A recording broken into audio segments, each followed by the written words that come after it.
जब she Fang Jinhai शहर के व्यापारिक जिले में पहुंचा तो वह इधर उधर घूमने लगा और उसने देखा कि इलेक्ट्रॉनिक्स डिपार्टमेंट स्टोर में ग्राहकों की भारी भीड़ उमड़ रही है।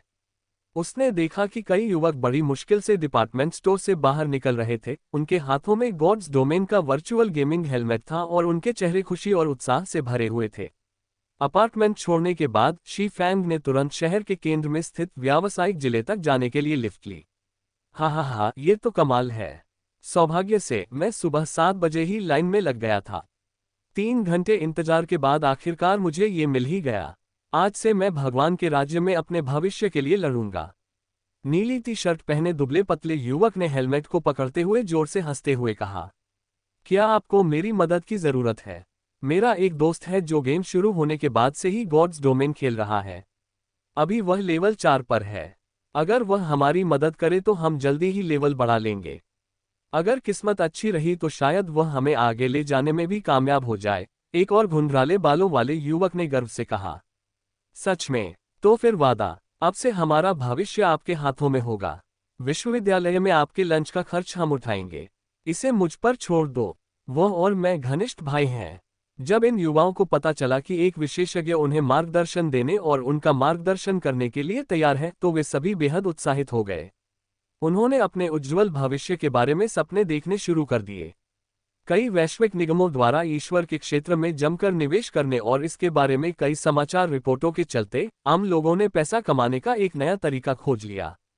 ये बड़ी बड़ी कंपनियां गेमिंग एक्सपर्ट को आसानी से ऊंचा वेतन दे सकती हैं।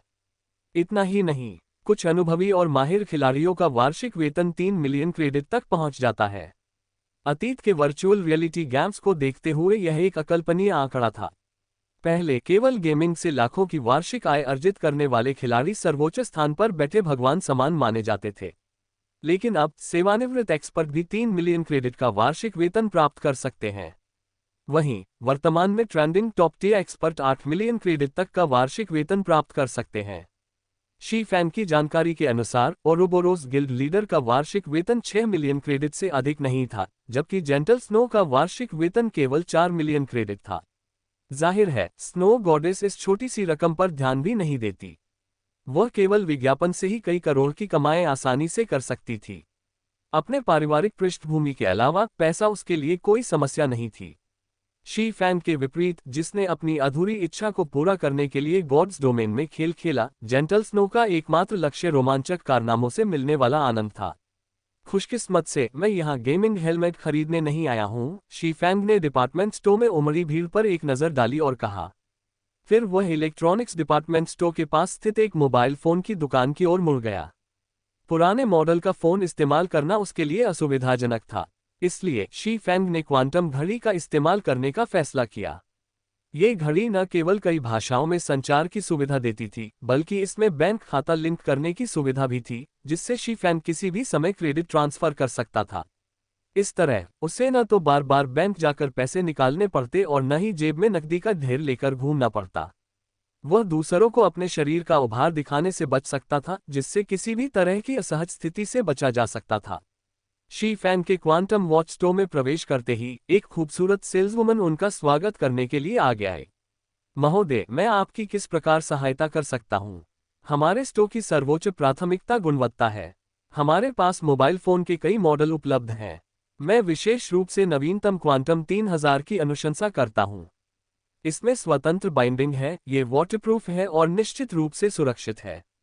यह न केवल वास्तविक समय में भुगतान कर सकता है, बल्कि quantum 3000 virtual reality game gods domain से भी लेनदेन का समर्थन करता है। ठीक है, तो मुझे इसे दिखाने ले चलो। कृपया इस ओर आइए, महोदय। शी फैंग के लहजे से खूबसूरत सेल्सवुमन समझ गई कि शी फैंग क्वांटम घड़ी खरीदना चाहते हैं। तुरंत ही उन्होंने सम्मानपूर्वक शी फैंग को क्वांटम घड़ियों के बिक्री क्षेत्र में ले गईं। फिर उन्होंने दर्जनों मॉडल निकाले।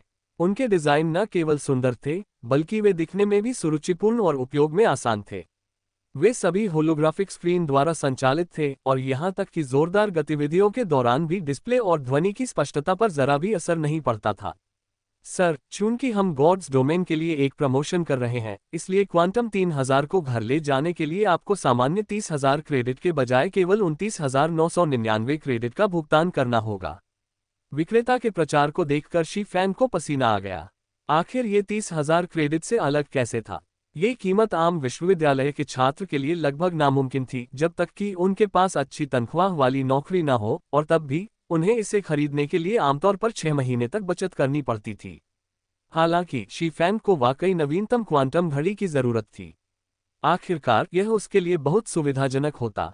हालांकि बैंक जाना उसके शरीर के लिए अच्छी कसरत थी, फिर भी यह बहुत झंझट भरा काम था। लाखों क्रेडिट का लेन देन करते समय तो यह और भी ज्यादा मुश्किल हो जाता था। पैसों से भरा बड़ा सूटकेस लेकर घूमना तो शक पैदा कर देता। तो मुझे यह नीली वाली दे दो। शी फैंग ने एक खूबसूरत मॉडल को चुना। खूबसूरत सेल्सवुमन के मार्गदर्शन में शी फैंग ने अपनी पहचान, असली फोन नंबर, बैंक खाता आदि से संबंधित सभी आवश्यक दस्तावेज बनवा लिए। इसके बाद शी फैंग ने अपनी नई क्वांटम घड़ी से बिल का भुगतान कर दिया। ये वाकई बहुत सुविधाजनक वस्तु थी। क्वांटम घड़ी मिलने के बाद शी फैंग ने ए रैंक के 10 बोतल पोषक तरल पदार्थ और बी रैंक के 50 बोतल पोषक तरल पदार्थ खरीदे, जिन पर उसने कुल 150,000 क्रेडिट खर्च किए। हालांकि इतना पैसा खर्च करना दुखद था, लेकिन अपने शरीर के भविष्य को ध्यान में रखते हुए शी फैंग को अभी भी कई गहन शक्तिवर्धक प्रशिक्षण सत्रों की आवश्यकता थी। इसलिए उसे कम से कम इतनी मात्रा में पोषक तरल पदार्थ खरीदने ही थे। दी उनकी क्वांटम घड़ी बज उठी और कंपन करने लगी, जिससे उन्हें पता चला कि उनकी क्लास मॉनिटर झाओ रुओक्सी उन्हें बुला रही हैं। पिछली बार कक्षा की सभा के बारे में उसे सूचित करने के अलावा कक्षा की सबसे खूबसूरत छात्रा झाओ रुओक्सी ने उससे कभी संपर्क नहीं किया था। कक्षा निरीक्षक, क्या कोई बात है? शी फैंग ने तुरंत पूछा। सहपाठी शी फैंग, क्या मुझे तुम्हें फोन करने का कोई मकसद बताना चाहिए, या तुम मुझे ये बताना चाह रहे हो कि तुम्हें मुझसे फोन आना पसंद नहीं है? झाओ रुओक्सी ने थोड़ी उदास स्वर में कहा। नहीं, ऐसा कैसे हो सकता है? मैंने पिछली बार आपकी मदद के लिए अभी तक धन्यवाद भी नहीं दिया। झाओ रुओक्सी के ऐसे कड़वे लहजे को सुनकर शी फैंग ने तुरंत जवाब दिया। मन ही मन झाओ रुओक्सी एक बहुत अच्छी लड़की थी। वह न केवल बुद्धिमान, दयालु और सुंदर थी, बल्कि वह अकेली ऐसी थी जिसने लिंग फीलों के खिलाफ खड़े होकर शी फैंग के लिए न्याय की मांग की थी। उसके इस काम से शी फैंग को बहुत अच्छा लगा। अच्छा हुआ, कम से कम अब तो तुम्हारा ज़मीर जिंदा है। झाओ रुओक्सी हंसते हुए बोली, मैंने पिछली बार जिस फेलोशिप पार्टी का जिक्र किया था उसकी तारीख पक्की हो गई है। यह अगले शुक्रवार को होगी। हर प्रतिभागी को 5,000 क्रेडिट का शुल्क देना होगा। मैंने तुम्हारे लिए पहले ही भुगतान कर दिया है, इसलिए आना मत भूलना। बात खत्म करते ही झाओ रुओक्सी ने तुरंत कॉल काट दी। इसके परिणामस्वरूप शी फैंग कुछ देर तक अवाक रह गया। रुओक्सी, तुमने शी फैंग को क्यों बताया? तुमने तो उसके लिए फीस भी दी है। वैसे भी वो कोई अच्छा आदमी नहीं है, हमेशा अपने विचार और भावनाएं छुपाता है। उसका कोई छिपा हुआ मकसद जरूर होगा। तुम दोनों की सामाजिक स्थिति में बहुत बड़ा अंतर है, और अपनी किस्मत बदलने के लिए वो जरूर बेईमानी के हथकंडे अपनाकर तुम्हारे करीब आएगा। बेहतर होगा कि तुम उसे अपने जाल में न फंसाओ। लिंग फीलोग ने झाओ रुओक्सी के प्रति चिंता जताते हुए कहा। हालांकि मन ही मन वो गुस्से से पागल होने की कगार पर था। शी फैंग जैसे बेचारे को झाओ रुओक्सी का ध्यान मिल गया। उसने तो उसके लिए फीस भी दे दी। उसके इस काम से साफ पता चलता है कि झाओ रुओक्सी को उसमें थोड़ी दिलचस्पी तो थी। बस करो लिंग फीलोंग, मैं किसे भुगतान करती हूँ यह मेरा निजी मामला है। मुझे तुम्हारे दखल की जरूरत नहीं है, झाओ रुओक्सी ने नाराजगी से कहा। लिंग फीलोंग अवाक रह गया। हालांकि उसने अपने मन की बात कहने की हिम्मत नहीं की। उसके दिल में शी फैंग के लिए घृणा भरी हुई थी। पहले तो सब कुछ ठीक चल रहा था, लेकिन शी फैंग के अचानक आने से सब कुछ गड़बड़ हो गया। शी फैंग, बस तुम इंतजार करो। अगर मैं खुद तुमसे नहीं निपट पाया तो मैं झाओ रुओक्सी के चाचा को बता दूंगा। देखते हैं वो तुम्हारा क्या हाल करते हैं। लिंग फीलोंग मन ही मन मुस्कुराया। शी फैंग की हैसियत को देखते हुए झाओ रुओक्सी के चाचा तो उनके रिश्ते को जरूर ठुकरा देंगे। थोड़ी सी कोशिश से वो शी फैंग जैसे मामूली आदमी से आसानी से निपट सकते थे। शाम 6 बजे शी फैंग अपने किराए के अपार्टमेंट में लौट आया। दोपहर भर भागदौड़ करने के बाद शी फैंग को आखिरकार शहर के केंद्र में एक अच्छा अपार्टमेंट मिल गया। अपार्टमेंट का फर्नीचर बहुत ही बढ़िया था। इसके अलावा आसपास का वातावरण भी बहुत आकर्षक था। शुरुआती जमा राशि का भुगतान करने के बाद जैसे ही उसने अपना सामान पैक किया, वह कल अपार्टमेंट में रहने चला गया। खुद को संवारने के बाद शी फैंग ने बी रैंक न्यूट्रिएंट फ्लूइड की एक बोतल पी ली। फिर वह बिस्तर पर लेट गया, अपना गेमिंग हेलमेट पहना और गॉड्स डोमेन में अपनी विजय यात्रा फिर से शुरू कर दी। रेड लीफ टाउन के ऊपर का आकाश तेजी से जगमगा रहा था। खिलाड़ी एक के बाद एक चौड़ी विशाल सड़क पर आते दिखे, सबके चेहरे उत्साह से भरे हुए थे। वे सभी ईश्वर के राज्य में हुए नए बदलावों का अनुभव करने के लिए उत्सुक थे। हालांकि ये सभी खिलाड़ी जल्द ही निराश हो गए। चाहे सिस्टम इंटरफेस हो या पूरा रेड लीफ टाउन, कहीं भी बदलाव का कोई आभास नहीं था। सब कुछ पहले जैसा ही था। ये कैसी बकवास है। मैंने 12 घंटे बड़ी मुश्किल से इंतजार किया और बदले में मुझे ये मिला। अपग्रेड के लिए चेंजलॉग आधिकारिक वेबसाइट पर क्यों नहीं दिखाया जा रहा है? कई अनुभवी खिलाड़ियों ने सड़कों पर ही अपनी चर्चा शुरू कर दी। वहीं कुछ ऐसे खिलाड़ी भी थे जिन्होंने अपग्रेड पर बिल्कुल ध्यान नहीं दिया और सीधे शहर से बाहर निकलकर राक्षसों को मारकर अपना लेवल बढ़ाने लगे। इन अनुभवी खिलाड़ियों के अलावा रेड लीफ टाउन में अब ढेरों नए खिलाड़ी भी थे। इनमें से अधिकांश नए खिलाड़ी उत्सुकतापूर्वक गॉड्स डोमेन की नवीनता का आनंद ले रहे थे। मुझे बेहतरीन खिलाड़ियों की तलाश है जो मुझे आगे बढ़ा सकें। हर लेवल अप के लिए मैं 100 क्रेडिट दूंगा। अगर आप किसी बेवकूफ़ को ठगना चाहते हैं तो मुझसे बात करने की जहमत न करें। मैं सिर्फ गंभीर खरीदारों से बात करना चाहता हूं, एक नए खिलाड़ी ने चौड़ी सड़क पर चिल्लाते हुए कहा। इसके बाद कई और नए लोग भी इसी तरह चिल्लाने लगे। हालांकि उनके सभी प्रस्ताव 100 क्रेडिट से कम थे, फिर भी वे सभी बड़े उद्योगपतियों की तरह व्यवहार कर रहे थे, गर्व से खड़े होकर अपने प्रस्ताव चिल्ला रहे थे। उसी क्षण शी फैंग होटल से बाहर निकला। उसने अपने मन में ऊर्जा का संचार होते हुए महसूस किया, जो होटल में ठहरने के लाभों में से एक था। ईश्वर के क्षेत्र के विकास के बाद खिलाड़ियों के पास मौजूद छिपे हुए गुणों की संख्या में काफी वृद्धि हुई थी। उदाहरण के लिए सहन शक्ति, एकाग्रता आदि। हालांकि इन बदलावों का एहसास तभी होता था जब खिलाड़ी खुद इनका अनुभव करते थे। खिलाड़ी अब पहले की तरह बिना थके दसियों किलोमीटर नहीं दौड़ सकते थे, न ही वे जितनी देर चाहे उतनी देर तक लड़ सकते थे। पहले खिलाड़ियों को केवल आत्मा के थकने की समस्या होती थी, लेकिन अब स्थिति पूरी तरह बदल गई थी। लेवल 0 के खिलाड़ी 2-3 किलोमीटर चलने के बाद ही बुरी तरह थक जाते थे, उनमें लड़ने की ताकत बिल्कुल भी नहीं बचती थी। इसी तरह लगातार राक्षसों से लड़ना भी बहुत मुश्किल हो गया था। ये बिल्कुल जौगन करने जैसा था। राक्षसों से लड़ते समय खिलाड़ियों की बहुत सारी सहनशक्ति खर्च होती थी। एक बार जब खिलाड़ी की सहनशक्ति एक निश्चित सीमा तक कम हो जाती थी, तो उनके चारों अंग कमजोर पड़ जाते थे और उनकी आत्मा पूरी तरह से थक जाती थी। इसके अलावा ईश्वर के राज्य के विकास के बाद कई और छिपे हुए परिवर्तन भी हुए। जैसे जैसे मुख्य ईश्वर प्रणाली ने ईश्वर के क्षेत्र को अधिक यथार्थवादी बनाया, वैसे वैसे खिलाड़ियों के लिए लेवल अप करना और भी मुश्किल होता गया। अब मुझे खरीदारी करने जाना चाहिए। शी फैंग के पिछले जीवन में ईश्वर क्षेत्र के उन्नयन के बाद वस्तुओं की कीमतें आसमान छू गईं, कम से कम 2 या 3 गुना बढ़ गईं। परिणामस्वरूप कई खिलाड़ियों को ईश्वर क्षेत्र के विकास के बाद बड़ी मात्रा में संसाधनों का संचय न करने का पछतावा हुआ। इस बीच मौजूदा स्थिति पहले से थोड़ी अलग थी। वस्तुओं की कीमतें पिछली बार की तुलना में और भी अधिक बढ़ गईं। लेवल बढ़ाने की कठिनाई बढ़ने के साथ साथ संयोगवश इसी समय बहुत सारे नए खिलाड़ी भी आ गए थे। परिणामस्वरूप वस्तुओं के लिए प्रतिस्पर्धा बहुत तीव्र हो गई, जिससे संसाधन प्राप्त करना कई गुना कठिन हो गया। इसलिए इन वस्तुओं की कीमतें शी-फैंग के पिछले जीवन की तुलना में कहीं अधिक बढ़ गईं। अब चूंकि गॉड्स डोमेन का हाल ही में विकास हुआ था और खिलाड़ियों को नए बदलावों का पता चलने से पहले शी-फैंग ने इस अवसर का लाभ उठाकर सभी महत्वपूर्ण वस्तुओं को खरीदकर जमा कर लिया। कीमतें बढ़ने के बाद वह उन्हें दोबारा बेच सकता था। अगर प्रमुख गिल्डों को अभी इस बात की जानकारी मिल जाए तो वे निश्चित रूप से अपने अपने शहरों के तानाशाह बन जाएंगे। लेकिन शी-फैंग के लिए ये सिर्फ जल्दी पैसा कमाने का एक जरिया था। जब किसी व्यक्ति और गिल्ड की तुलना की जाती है तो दोनों के द्वारा प्राप्त किए जा सकने वाले संसाधन बिल्कुल अलग अलग होते हैं। गिल्ड में बहुत सारे खिलाड़ी होते हैं, इसलिए वे बहुत कम समय में ढेर सारे दुर्लभ संसाधन आसानी से प्राप्त कर सकते हैं। वहीं शी-फैंग को भले ही इन संसाधनों को प्राप्त करने का तरीका पता था, लेकिन वह अकेले कितना संसाधन प्राप्त कर सकता था? इन संसाधनों को प्राप्त करने के दौरान अन्य खिलाड़ी उसका स्तर पार कर सकते थे। इसलिए उसके पास एकमात्र विकल्प नीलामी घर से संसाधन खरीदना ही था। यहां मौजूद इस विशेषज्ञ से मेरा अनुरोध है कि कृपया एक क्षण रुकिए। क्या आप कुछ अतिरिक्त आय अर्जित करने में रुचि रखते हैं? एक लेवल 0 बरसेका मुस्कुराते हुए शी-फैंग के पास आया और पूछा। शी-फैंग ने सिल्वर मून सेट के सभी उपकरण पहन रखे थे।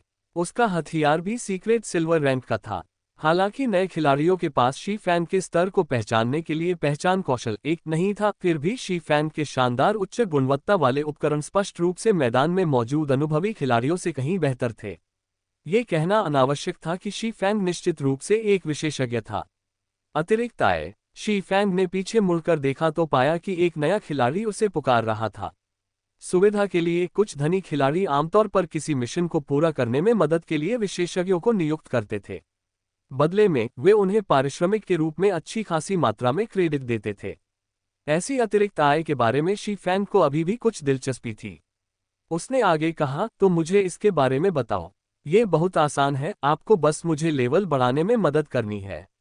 मैं कंजूस भी नहीं हूं, इसलिए मैं हर लेवल के लिए 100 क्रेडिट देने को तैयार हूं। अगर आप मुझे बाकी खिलाड़ियों के बराबर लाने में मदद कर सकते हैं तो मैं आपको 1000 क्रेडिट तक देने को तैयार हूं। आपका क्या ख्याल है? बरसेका ने गर्व से कहा। उस आदमी की बात सुनकर शी फैंग की भौहें तन गईं। माफ कीजिए, लेकिन मेरे पास समय नहीं है। आपको किसी और से मदद लेनी चाहिए। शी फैंग के पास करने के लिए बहुत सारे काम थे।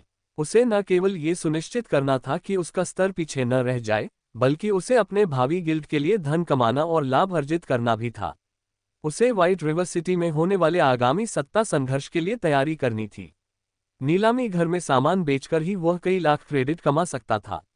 तो फिर वह मात्र 1000 क्रेडिट के लिए अपना समय क्यों बर्बाद करे? अभी तक उसका स्तर इतना नीचे नहीं गिरा था। अपनी बात खत्म करने के बाद शी फैंग मुड़ा और अपने सामान को बैंक में जमा करने के लिए चला गया। जरा रुको, बरसेरकर ने काफी देर तक पुकारा, लेकिन शी फैंग ने शुरू से अंत तक उसकी बात अनसुनी कर दी। तुरंत ही बरसेरकर गुस्से में बोला, अरे यार, इसमें इतना गर्व करने की क्या बात है? अगर तुम नहीं करोगे तो कई और माहिर लोग होंगे जो मुझे उठाने को तैयार होंगे। जब वो समय आएगा तब तुम्हें पछतावा होगा। मुझे पावर लेवल करने के लिए एक विशेषज्ञ की तलाश है। प्रति लेवल 100 क्रेडिट। इस शानदार अवसर को हाथ से जाने मत दो। बरसेरकर एक बार फिर चिल्लाने लगा। हालांकि काफी देर तक चिल्लाने के बाद भी किसी भी अनुभवी खिलाड़ी ने उसकी बात पर ध्यान नहीं दिया। हा, यह नया लड़का तो हद से ज्यादा मजेदार है। इतना हंसने से मेरे पेट में दर्द हो रहा है। एक लेवल 5 रेंजर हंसते हुए वहां से गुजरा। उसके बारे में चिंता मत करो। नए आने वालों में मूर्ख तो होंगे ही। अभी हमारे पास बिल्कुल भी समय नहीं है। हमें जल्दी से कुछ रोटी और औषधि खरीदनी होगी, नहीं तो हमारे नेता हमें डांटेंगे। रेंजर के पेशेवर साथी दो ने जल्दी से कहा। मुझे पता है, मुझे बस लगता है कि वो आदमी बेवकूफ है। क्या उसे सच में लगता है कि गॉड्स डोमेन कोई मामूली खेल है? क्या उसे लगता है कि हम हर मिनट एक लेवल ऊपर जा सकते हैं?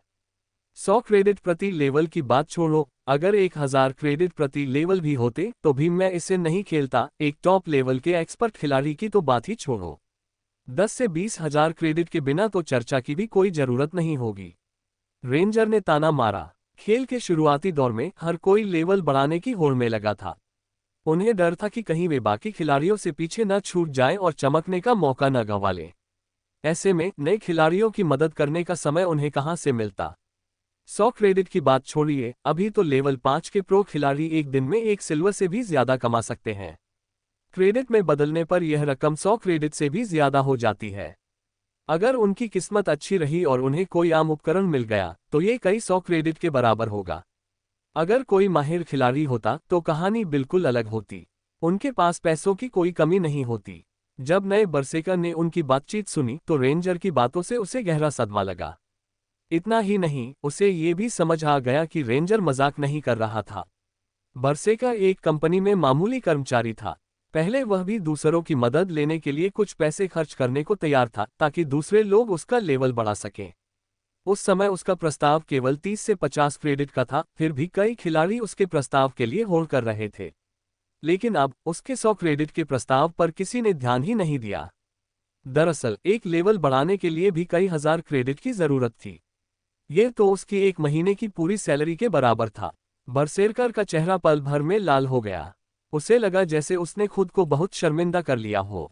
इतने समय से वह सड़कों पर चिल्ला रहा था और खुद को बहुत बड़ा समझता आ रहा था। यहाँ तक कि राहगीरों की कानाफूसी सुनकर भी उसे लगा कि वे उसकी पेशकश सुनकर हैरान हैं।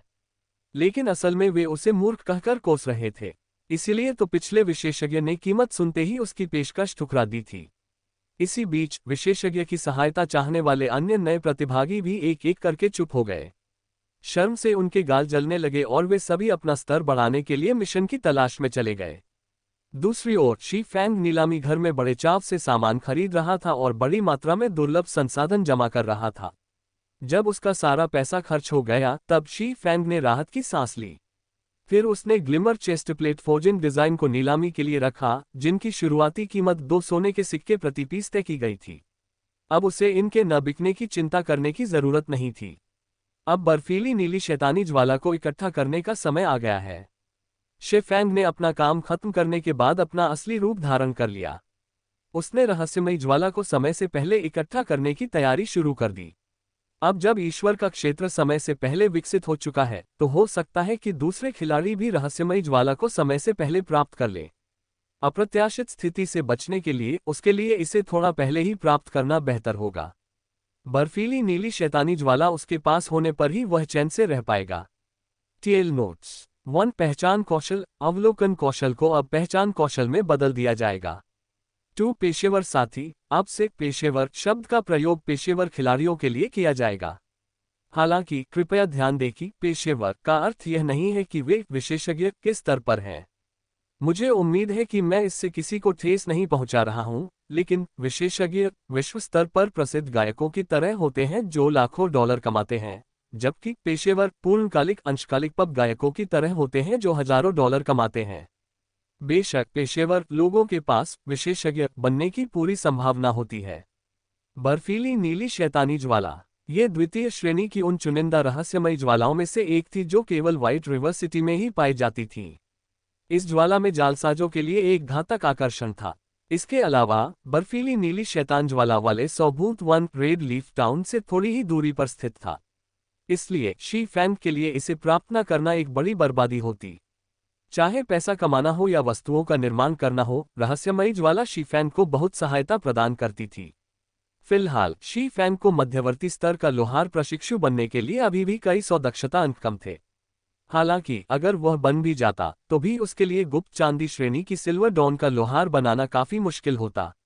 गुप्त चांदी के उपकरण बनाते समय एक मध्यवर्ती स्तर के लोहार प्रशिक्षु के सफल होने की संभावना केवल 2% थी, जबकि एक बुनियादी स्तर के लोहार प्रशिक्षु के सफल होने की संभावना दयनीय रूप से केवल 1% थी। यदि शी फैंग फोर्जिंग की पुस्तक से 20%, ब्लैक स्टील के प्रतीक चिन्ह से 5% और रूनिक हथौड़े से 5% को शामिल करता तो मध्यवर्ती फोर्जिंग प्रशिक्षु बनने के बाद उसकी सफलता दर अधिकतम 32% ही होती। इसके अलावा सिल्वर डॉन बनाने के लिए 3 अत्यंत दुर्लभ सामग्रियों की आवश्यकता होती थी, जिसका अर्थ था कि शी फैंग उनमें से बड़ी संख्या में नहीं बना सकता था। यदि शी फैंग इतनी कम सफलता दर के साथ सिल्वर डॉन बनाता तो उसे निश्चित रूप से अपूरणीय हानि होती। यद्यपि प्रत्येक विफलता पर 10 चांदी के सिक्कों का नुकसान शी फैंग के लिए कोई समस्या नहीं थी, लेकिन आवश्यक सामग्रियां इतनी दुर्लभ थीं कि शी फैंग उन्हें केवल इच्छा करके प्राप्त नहीं कर सकता था। उन सभी को प्राप्त करने के लिए एक लंबा समय आवश्यक था। इसके अलावा एबिसल ब्लेड को लेवल अप करने के लिए संभवतः 10 सिल्वर डॉन की आवश्यकता होती थी। इसलिए शी फैंग के लिए आइस ब्लू डेविल फ्लेम का होना बेहद जरूरी था। दूसरे स्तर की बर्फीली नीली शैतान ज्वाला से हथियार बनाने की सफलता दर में काफी वृद्धि होगी, साथ ही इससे शी फैंग को भविष्य में कई लाभ भी मिलेंगे। इसलिए सौभूत वन की यह यात्रा शी फैंग के लिए अनिवार्य थी। शी फैंग ने रेड लीफ टाउन छोड़ दिया, उसका गंतव्य उत्तर दिशा था। स्टेमिना की समस्या के कारण शी फैंग ने ज्यादा जल्दबाजी नहीं की। जितनी तेजी से वह दौड़ता उतनी ही तेजी से उसका स्टेमिना खत्म हो जाता। इसके बजाय अगर वह अपनी दौड़ने की गति को एक निश्चित सीमा पर बनाए रखता तो स्टेमिना के फिर से भरने की दर उसके खर्च के बराबर होती। हालांकि ये सीमा हर खिलाड़ी के लिए अलग अलग होती है क्योंकि यह खिलाड़ी के गुणों पर निर्भर करती है, जिससे खिलाड़ियों के लिए इसे हासिल करना बेहद मुश्किल हो जाता है। जब शी फैंग लेवल 5 के राक्षस क्षेत्र ग्रे वुल्फ प्रेयरी से गुजरा, वयस्क की कमर तक उगी घास के बीच खिलाड़ियों के शव इधर उधर बिखरे पड़े थे। सरसरी नजर से देखने पर पता चलता था कि मरने वाले अधिकांश खिलाड़ी एकल खिलाड़ी थे, जबकि अल्प संख्या में ऐसे खिलाड़ी थे जिनके सभी साथी खेल से बाहर हो गए थे। मैदान में कई 100 गज अंदर जाने पर घनी घास अचानक हिलने लगी। ये देखकर शी फैंग ने तुरंत अपने दोनों हथियार निकाल लिए। कुछ ही देर बाद 2 लेवल 5 के खिलाड़ी झाड़ियों से बाहर निकले। उनकी हालत बेहद खराब थी। उनके कपड़ों पर खून के धब्बे थे और उनके हथियार उनके पास नहीं थे। जब उन दोनों ने शी फैंग को देखा तो बिना किसी झिझक के वे तुरंत उसकी ओर दौड़ पड़े। जैसे ही दोनों खिलाड़ी घास से बाहर निकले, लेवल 5 के सफेद आंखों वाले धूसर भेड़ियों का एक समूह भी दौड़ता हुआ आया और उनका पीछा करने लगा। सफेद आंखों वाले धूसर भेड़िए अपने शिकार का पीछा करते हुए जोर जोर से चिल्ला रहे थे, मानो वे अपने झुंड के अन्य सदस्यों को अपने शिकार की जगह बता रहे हों। सफेद आंखों वाला धूसर भेड़िया सामान्य राक्षस, स्तर 5, HP 540/540। शी फैंग तुरंत ही दोनों खिलाड़ियों के इरादे समझ गया। वे अपनी विपत्ति का दोष उस पर डालना चाहते थे। बदमाश, हमसे मिलकर खुद को बदनसीब समझो। वैसे भी तो तुम मरने ही वाले हो, तो क्यों न इस भेड़ियों के झुंड को फंसाने में हमारी मदद करो। एक हत्यारे ने शी फैंग की ओर देखते हुए क्षुद्रता से हंसते हुए कहा। ऐसा कहते ही शी फैंग की ओर दौड़ने की उनकी गति थोड़ी सी बढ़ गई। हालांकि उन्होंने शी फैंग को बहुत कम आंका। जब खिलाड़ी शी फैंग के पास से दौड़ने ही वाले थे, तभी शी फैंग ने तुरंत उन दोनों की बाहें पकड़ ली। अपनी असाधारण शक्ति से उसने खिलाड़ियों को तुरंत भेड़ियों के झुंड की ओर फेंक दिया जो तेजी से आगे बढ़ रहे थे। खिलाड़ियों के प्रतिक्रिया करने से पहले ही वे भेड़ियों के झुंड के बीच जा गिरे। गिरते ही उनका शरीर कुछ सफेद आंखों वाले धूसर भेड़ियों से टकरा गया, जिससे भेड़ियों के मुंह से दर्द भरी चीखें निकल आईं। इससे पहले कि हत्यारा कुछ कह पाता, चारों ओर मौजूद सफेद आंखों वाले धूसर भेड़ियों ने उसकी गर्दन और अंगों पर झपट्टा मार दिया। उसका मांस टुकड़े टुकड़े हो रहा था और हत्यारे की HP तेजी से गिरने लगी और वह दर्द से कराह उठा। उसके बगल में मौजूद रेंजर भी स्वाभाविक रूप से इस भाग्य से नहीं बच सका और बहुत जल्दी ही भेड़ियों के झुंड ने उसे भी खत्म कर दिया। शी फैंग को उन पर जरा भी दया नहीं आई। अगर वे दोनों दूसरी दिशा में भाग जाते तो शायद उनके बचने की थोड़ी सी उम्मीद होती, लेकिन ऐसा करने के बजाय उन्होंने शी फैंग को इस मुसीबत में घसीटने का सबसे बुरा फैसला लिया। उन्हें बिल्कुल भी अंदाजा नहीं था कि उनका पीछा कर रहे भेड़ियों के झुंड की तुलना में शी फैंग कहीं ज्यादा भयानक था। जब भेड़ियों का झुंड दोनों खिलाड़ियों पर हमला कर रहा था, तो शी फैंग ने मौका देखकर ठीक उसी क्षण थंडरिंग फ्लैश का इस्तेमाल किया जब दोनों खिलाड़ी मरने ही वाले थे। पिंजरे से छूटे एक भयंकर बाघ की तरह हरे रंग की बिजली की एक लपट ने धरती को हिला देने वाली दहाड़ लगाए और सफेद आंखों वाले धूसर भेड़ियों के शरीर को भेदते हुए उन्हें -300 अंकों से अधिक का नुकसान पहुंचाया। सफेद आंखों वाले धूसर भेड़िए तुरंत मर गए और केवल जली हुई राख के ढेर ही बचे रहे। हालांकि शी फैंग ने एक ही हमले में 10 से अधिक सफेद आंखों वाले भूरे भेड़ियों को मार गिराया था, लेकिन वह पहले से ही लेवल 7 पर था। उसके लिए अब सैकड़ों अंकों का कुल अनुभव लगभग नगण्य था। सारा सामान इकट्ठा करने के बाद शी फैंग ने अपने बैग से एक आइसोलेशन स्क्रॉल निकाला। ईश्वर के क्षेत्र के विकास के साथ जंगल में रहने वाले राक्षसों को भी जबरदस्त शक्ति प्राप्त हुई। उनकी संवेदनशीलता में तो काफी वृद्धि हुई ही, साथ ही उनकी सोच भी अधिक लचीली हो गई और उनकी गतिविधि का दायरा भी बहुत बढ़ गया। उनके युद्ध के तरीके भी बदलने लगे और वास्तविक आमने सामने की लड़ाई के समान हो गए। वहीं ईश्वर के क्षेत्र के विकास के बाद राक्षसों में सबसे बड़ा बदलाव यह आया कि वे अब उच्च स्तर के खिलाड़ियों के सामने भी पीछे नहीं हटते थे। साथ ही उनकी सतर्कता का दायरा भी कम नहीं होता था। इसलिए खिलाड़ियों को राक्षसों से निपटते समय और भी अधिक सावधानी बरतनी पड़ती थी। अन्यथा वे आसानी से राक्षसों के एक बड़े समूह को अपनी ओर आकर्षित कर सकते थे। इस जगह की ओर जाते समय शी फैंग को कई ऐसे खिलाड़ी मिले जो इसी तरह मारे गए थे।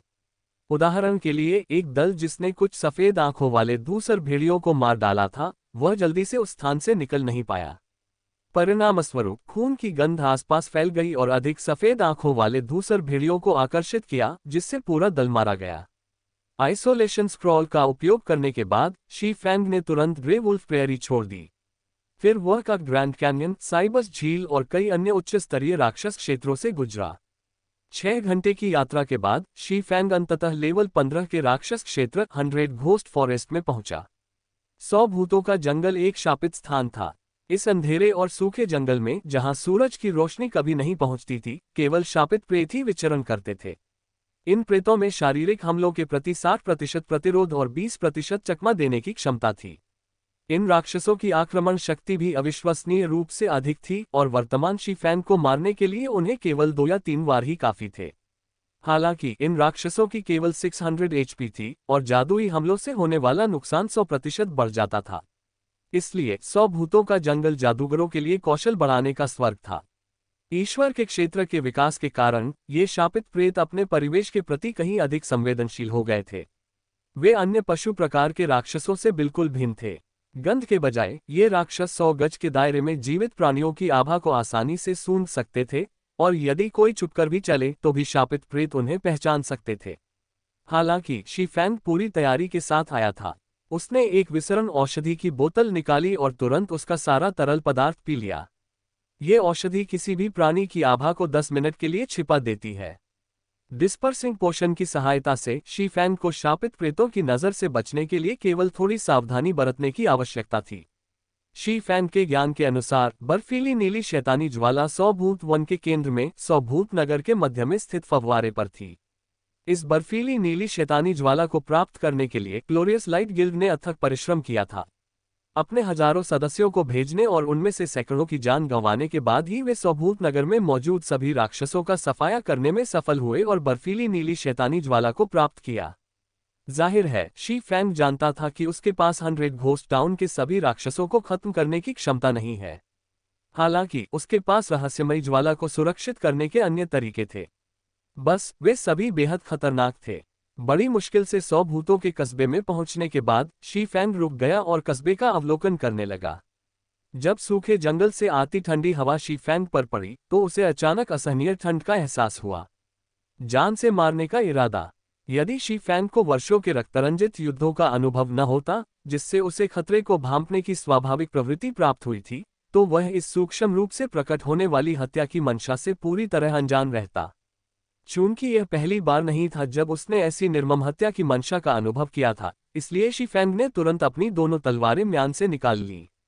ठीक उसी क्षण शी फैंग के पीछे एक काली आकृति प्रकट हुई। इसके बाद चांदी जैसी चमक सीधे शी फैंग की गर्दन की ओर और दूसरी उसकी पीठ के निचले हिस्से की ओर बढ़ी। विषैले सांप की तरह दोनों हमले तीव्र और घातक थे। इन दो कार्यों से ही शी फैंग को तुरंत पता चल गया कि उसका हमलावर एक शीर्ष स्तर का विशेषज्ञ था। हालांकि शी फैंग थोड़ा सतर्क था, लेकिन हमलों की गति इतनी तेज थी कि उसके लिए उनसे बचना संभव नहीं था।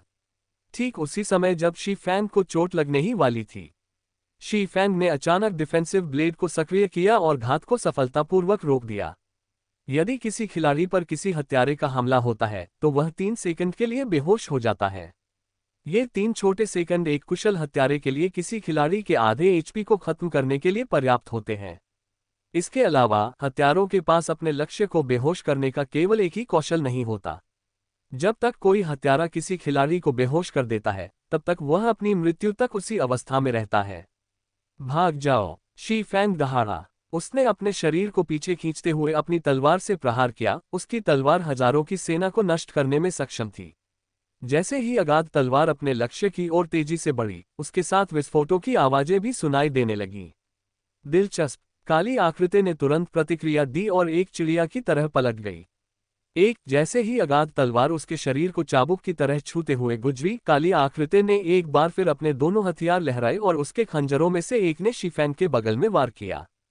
पूरी प्रक्रिया के दौरान काली आकृति की हरकतें बहते पानी की तरह सहज और स्वाभाविक थीं। तुम मौत को दावत दे रहे हो। हालांकि शी फैंग ने अपनी ओर आती हुई कटार पर कोई ध्यान नहीं दिया। लाल तलवार पहले ही गति में आ चुकी थी।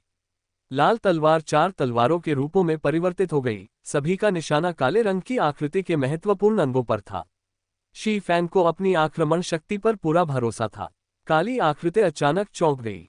उसने सोचा भी नहीं था कि शी फैंग इतना निर्णायक कदम उठाएगा, अपनी रक्षा छोड़कर सीधे एक दूसरे को नष्ट करने का लक्ष्य रखेगा। जल्दबाजी में काली आकृति ने अपने दूसरे खंजर से शी फैंग के हमलों को रोक दिया। ध तेरे की, ध तेरे की, ध तेरे की। हवा में चिंगारियां उड़ने लगीं। Pub future ads.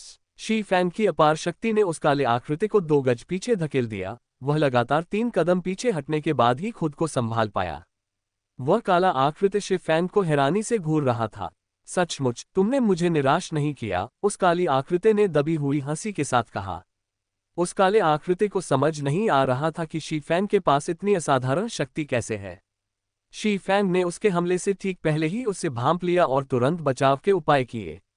इतना ही नहीं, हमले से ठीक पहले शी फैंग ने बिना किसी झिझक के पलटवार किया, जिससे उस काले आकृति के पास हमला करने के अलावा कोई विकल्प नहीं बचा। वर्चुअल रियलिटी गेम में ये पहली बार था जब वह किसी हमले में नाकाम रहा। इस समय शी फैंग भी गहरे सदमे में था। ये काली आकृति मानो हत्यारों में भी हत्यारा थी। उसकी हरकतें खामोश और जानलेवा थीं। उसकी हत्या करने की तकनीकें भी बेहद निपुण प्रतीत होती थीं। इसके अलावा उसकी हमले की गति अविश्वसनीय रूप से तेज थी। वह काली आकृति शी फैंग का पीछा करने में भी कामयाब रही और किसी को पता नहीं चला। अगर उसने हमले से ठीक पहले अपनी जानलेवा मंशा जाहिर न की होती तो शी फैंग सचमुच उसका शिकार बन सकता था। उस काले रंग के व्यक्ति ने काले रंग का हुड वाला चोगा पहन रखा था, जिससे उसका चेहरा पूरी तरह ढका हुआ था। इतना ही नहीं, उसका पहना हुआ चोगा बहुत खास था। ये पहचान क्षमताओं को बेकार कर देता था और परिणामस्वरूप उसका नाम भी छिपा हुआ था। इसके बाद शी फैंग ने सिस्टम नोटिफिकेशन को पढ़ने के लिए अपना रुख मोड़ा। System, red player absolute heaven ने आपके खिलाफ हमला शुरू कर दिया है। हालांकि उस लबादे ने पहचान कौशल को चकमा देने में कामयाबी हासिल कर ली और काली आकृति के लाल नाम को छिपा दिया, लेकिन वह सिस्टम को धोखा नहीं दे सका। शी फैंग ने परम स्वर्ग नाम कभी नहीं सुना था। हालांकि उसकी क्षमताओं को देखते हुए परम स्वर्ग निश्चित रूप से कोई गुमनाम हस्ती नहीं था। इस बार की असफलता मेरी अपर्याप्त तैयारी के कारण है। अगली बार जब मैं आऊंगा तो मैं निश्चित रूप से तुम्हारी जान ले लूंगा, एब्सोल्यूट हेवन ने पीछे हटते हुए कहा। तुम्हें लगता है कि तुम बच निकलोगे? शी फैंग ने विंड ब्लेड का इस्तेमाल किया और एबिसल ब्लेड को एब्सोल्यूट हेवन की ओर धकेल दिया। किसी भी हत्यारे का भेद खुलते ही उनकी युद्ध क्षमता आधी हो जाती थी। चूंकि परम स्वर्ग उसे मारना चाहता था, इसलिए शी फैंग उसे आसानी से नहीं छोड़ता। उसे हर हाल में इस हत्यारे को मारना ही था। वह नहीं चाहता था कि कोई लगातार उसका पीछा करे और उसकी जान लेने की फिराक में रहे। अगाध तलवार हवा के साथ आगे बढ़ी, पलक झपकते ही वहां पहुंच गई और परम स्वर्ग की पीठ पर वार करने लगी। मानो वह पहले से ही तैयार था। परम स्वर्ग ने अपना शरीर मोड़ा और अपनी चांदी जैसी सफेद कटार उठाए। थोड़ी सी शक्ति का प्रयोग करते हुए परम स्वर्ग ने शी फैंग की तलवार को रोक दिया।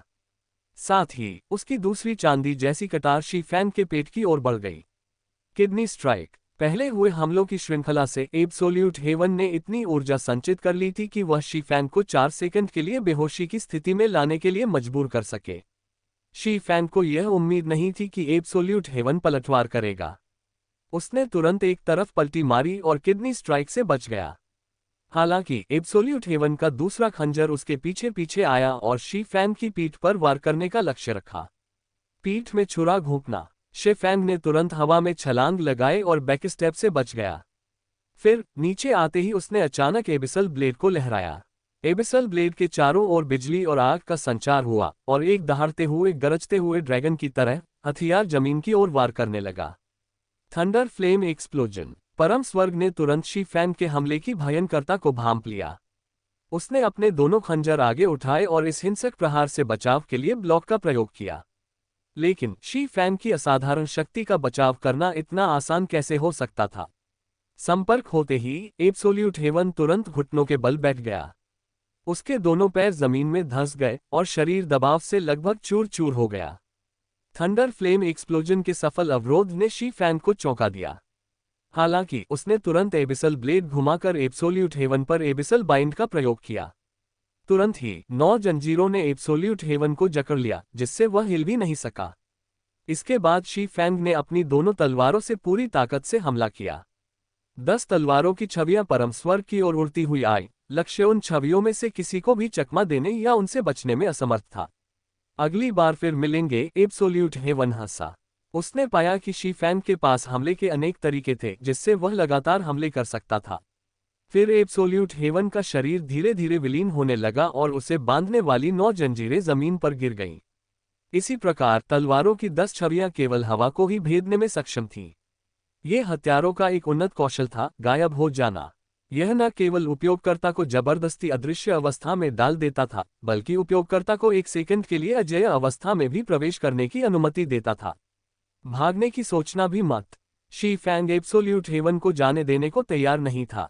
एब्सोल्यूट हेवन के पैरों के निशान देखकर शी फैंग ने थंडरिंग फ्लैश का प्रयोग किया।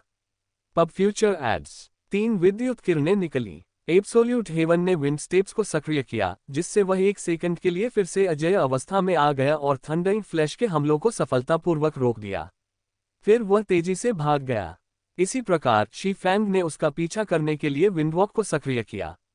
हालांकि जैसे ही शी फैंग ने एब्सोल्यूट हेवन का पीछा करना शुरू किया, उसने देखा कि एब्सोल्यूट हेवन ने मुट्ठी भर सफेद पाउडर निकाला।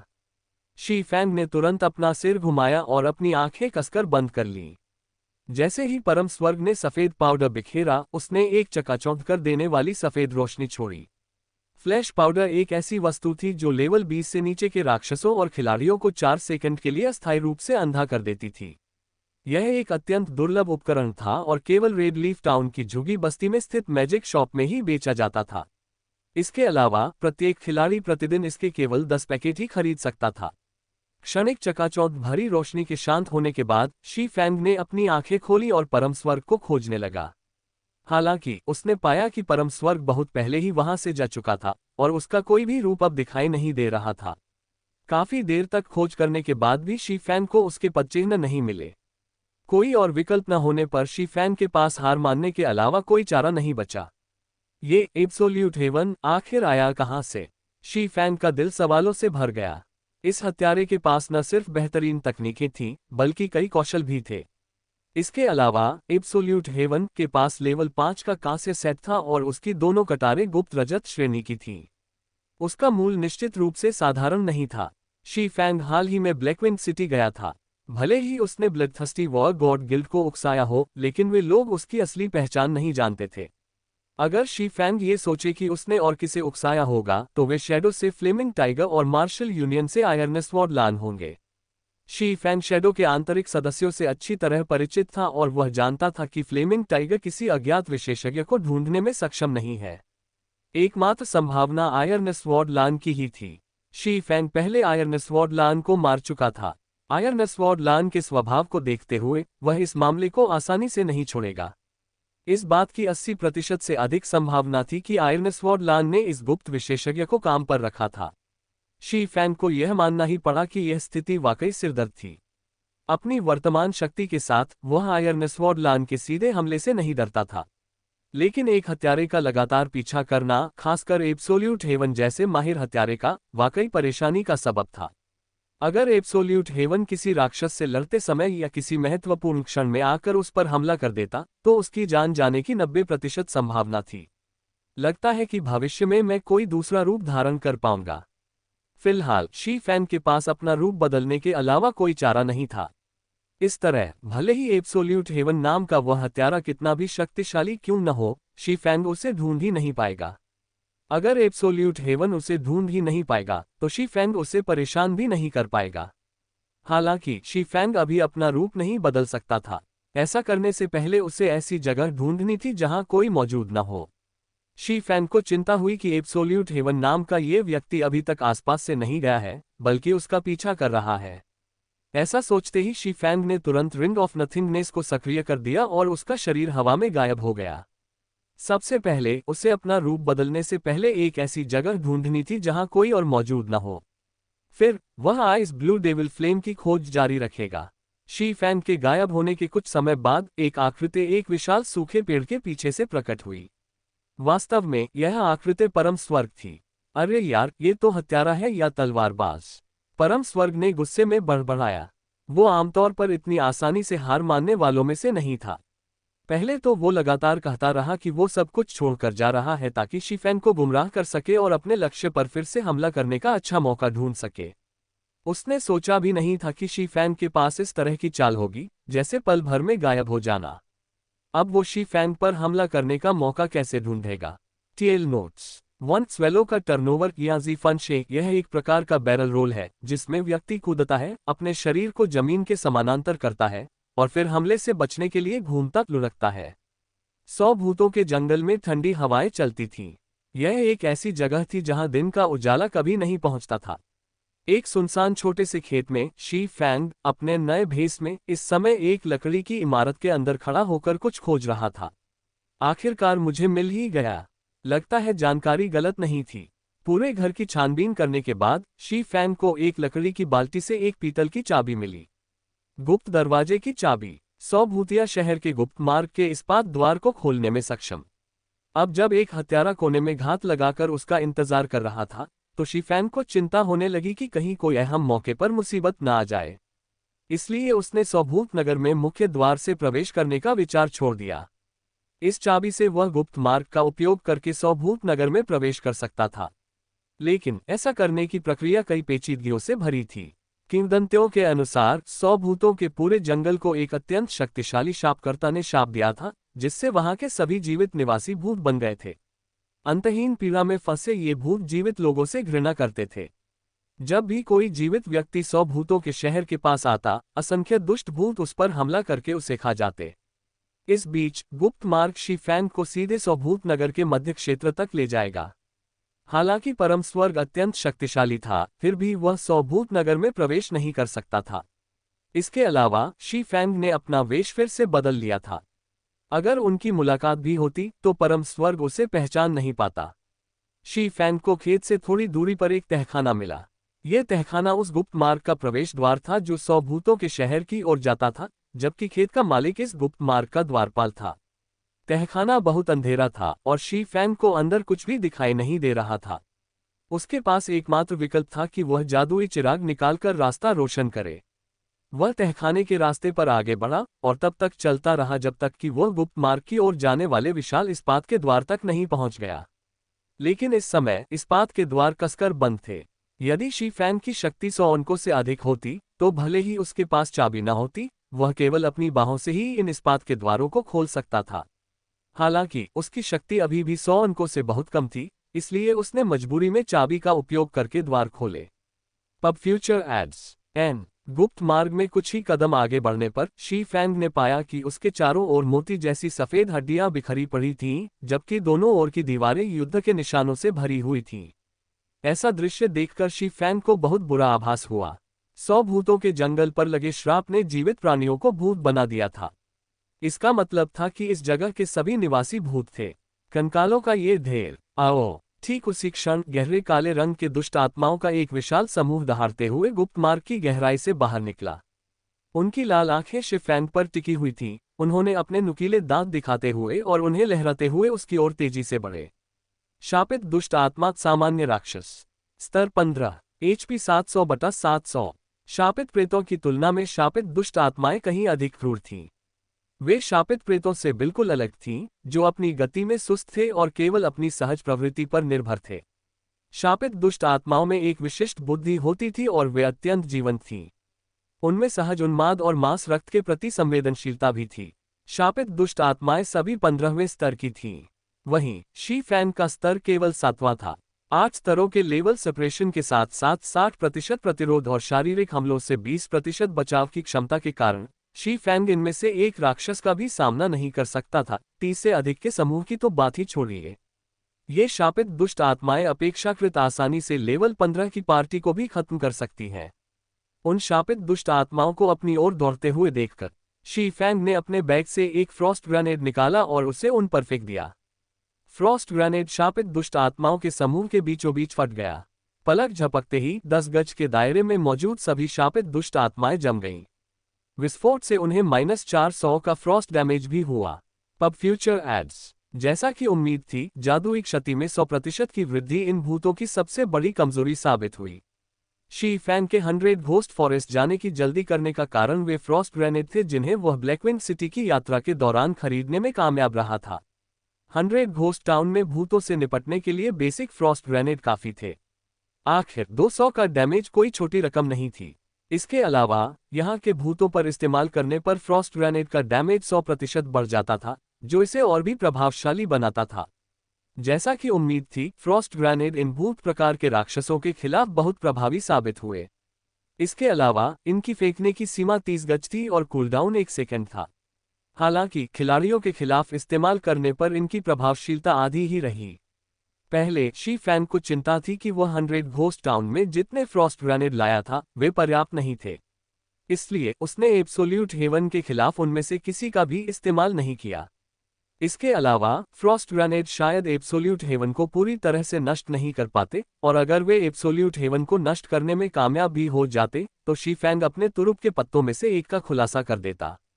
अगर दूसरों को इस जानकारी का पता चल जाता और वे फ्रॉस्ट ग्रेनेड के खिलाफ तैयारी शुरू कर देते तो ये सौदा वाकई व्यर्थ साबित होता। अगर उसने ये कार्ड दिखाया तो उसे इसका पूरा फायदा उठाना चाहिए था। सिर्फ एक एब्सोल्यूट हेवन को नष्ट करने के लिए फ्रॉस्ट ग्रेनेड का इस्तेमाल करना सरासर व्यर्थ था। कम से कम उसे इनका इस्तेमाल मार्शल यूनियन को करारा झटका देने के लिए करना चाहिए था।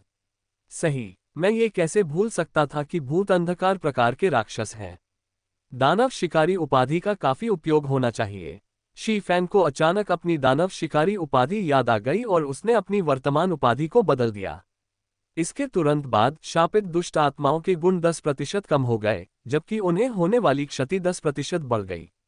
इसके बाद शी फैंग ने एक और फ्रॉस्ट ग्रेनेड फेंका जो दुष्ट आत्माओं के समूह के बीच जोरदार धमाके के साथ फट गया। राक्षसों के समूह के ऊपर -440 अंकों का क्षति क्षेत्र दिखाई दिया। पल भर में ही उसने 30 से अधिक शापित दुष्ट आत्माओं का नाश कर दिया। सिस्टम लेवल 15 के शापित दुष्ट आत्मा को मारा गया। लेवल का अंतर 8 था। प्राप्त EXP में 800% की वृद्धि हुई। कुल 4800 EXP प्राप्त हुए। सिस्टम लेवल 15 के शापित दुष्ट आत्मा को मारा गया। लेवल का अंतर 8 था। प्राप्त EXP में 800% की वृद्धि हुई। कुल 4800 EXP प्राप्त हुए। सिस्टम लेवल 15 के शापित दुष्ट आत्मा को मारा गया। लेवल का अंतर 8 था।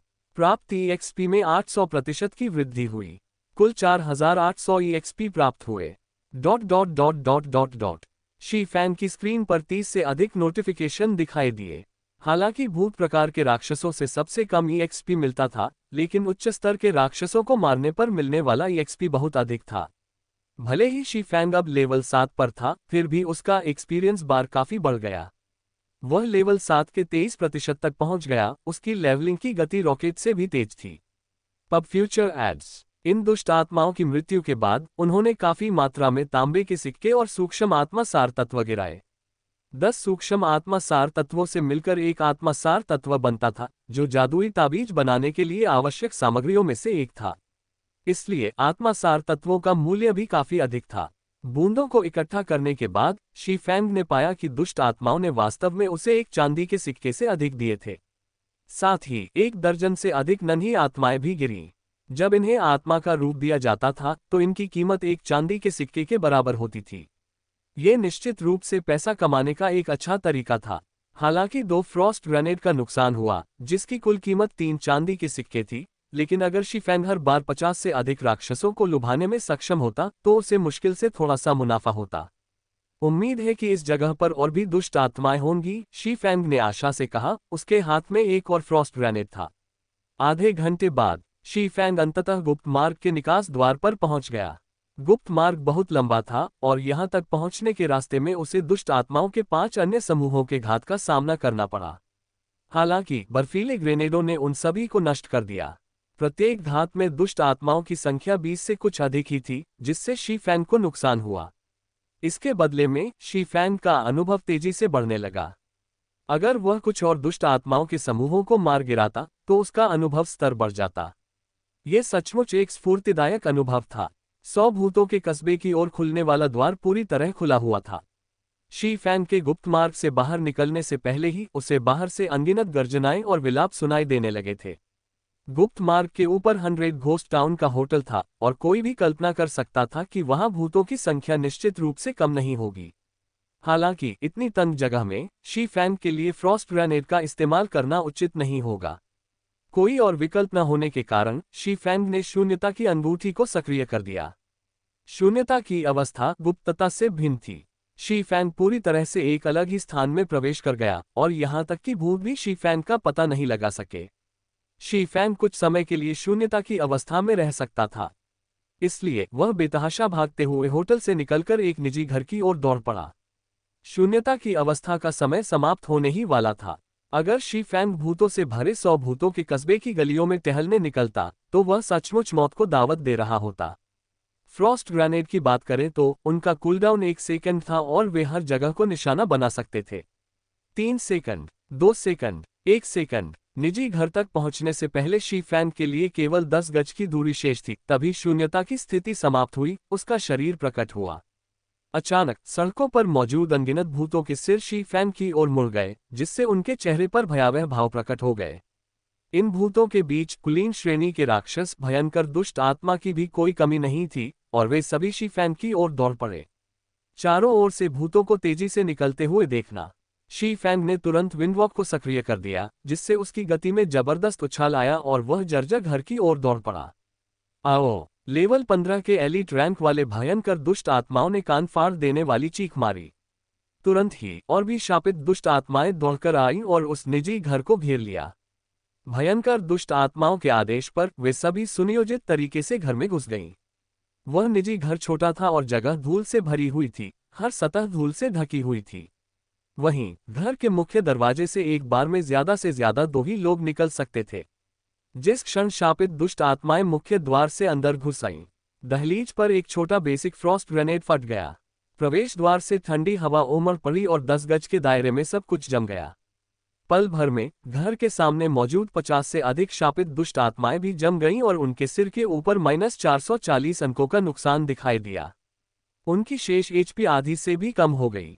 प्रवेश द्वार पर मौजूद शापित दुष्ट आत्माओं के स्थिर हो जाने के कारण बाकी जो अप्रभावित थीं, वे शी फैंग को खाने के लिए घर में घुसने में असमर्थ रहीं।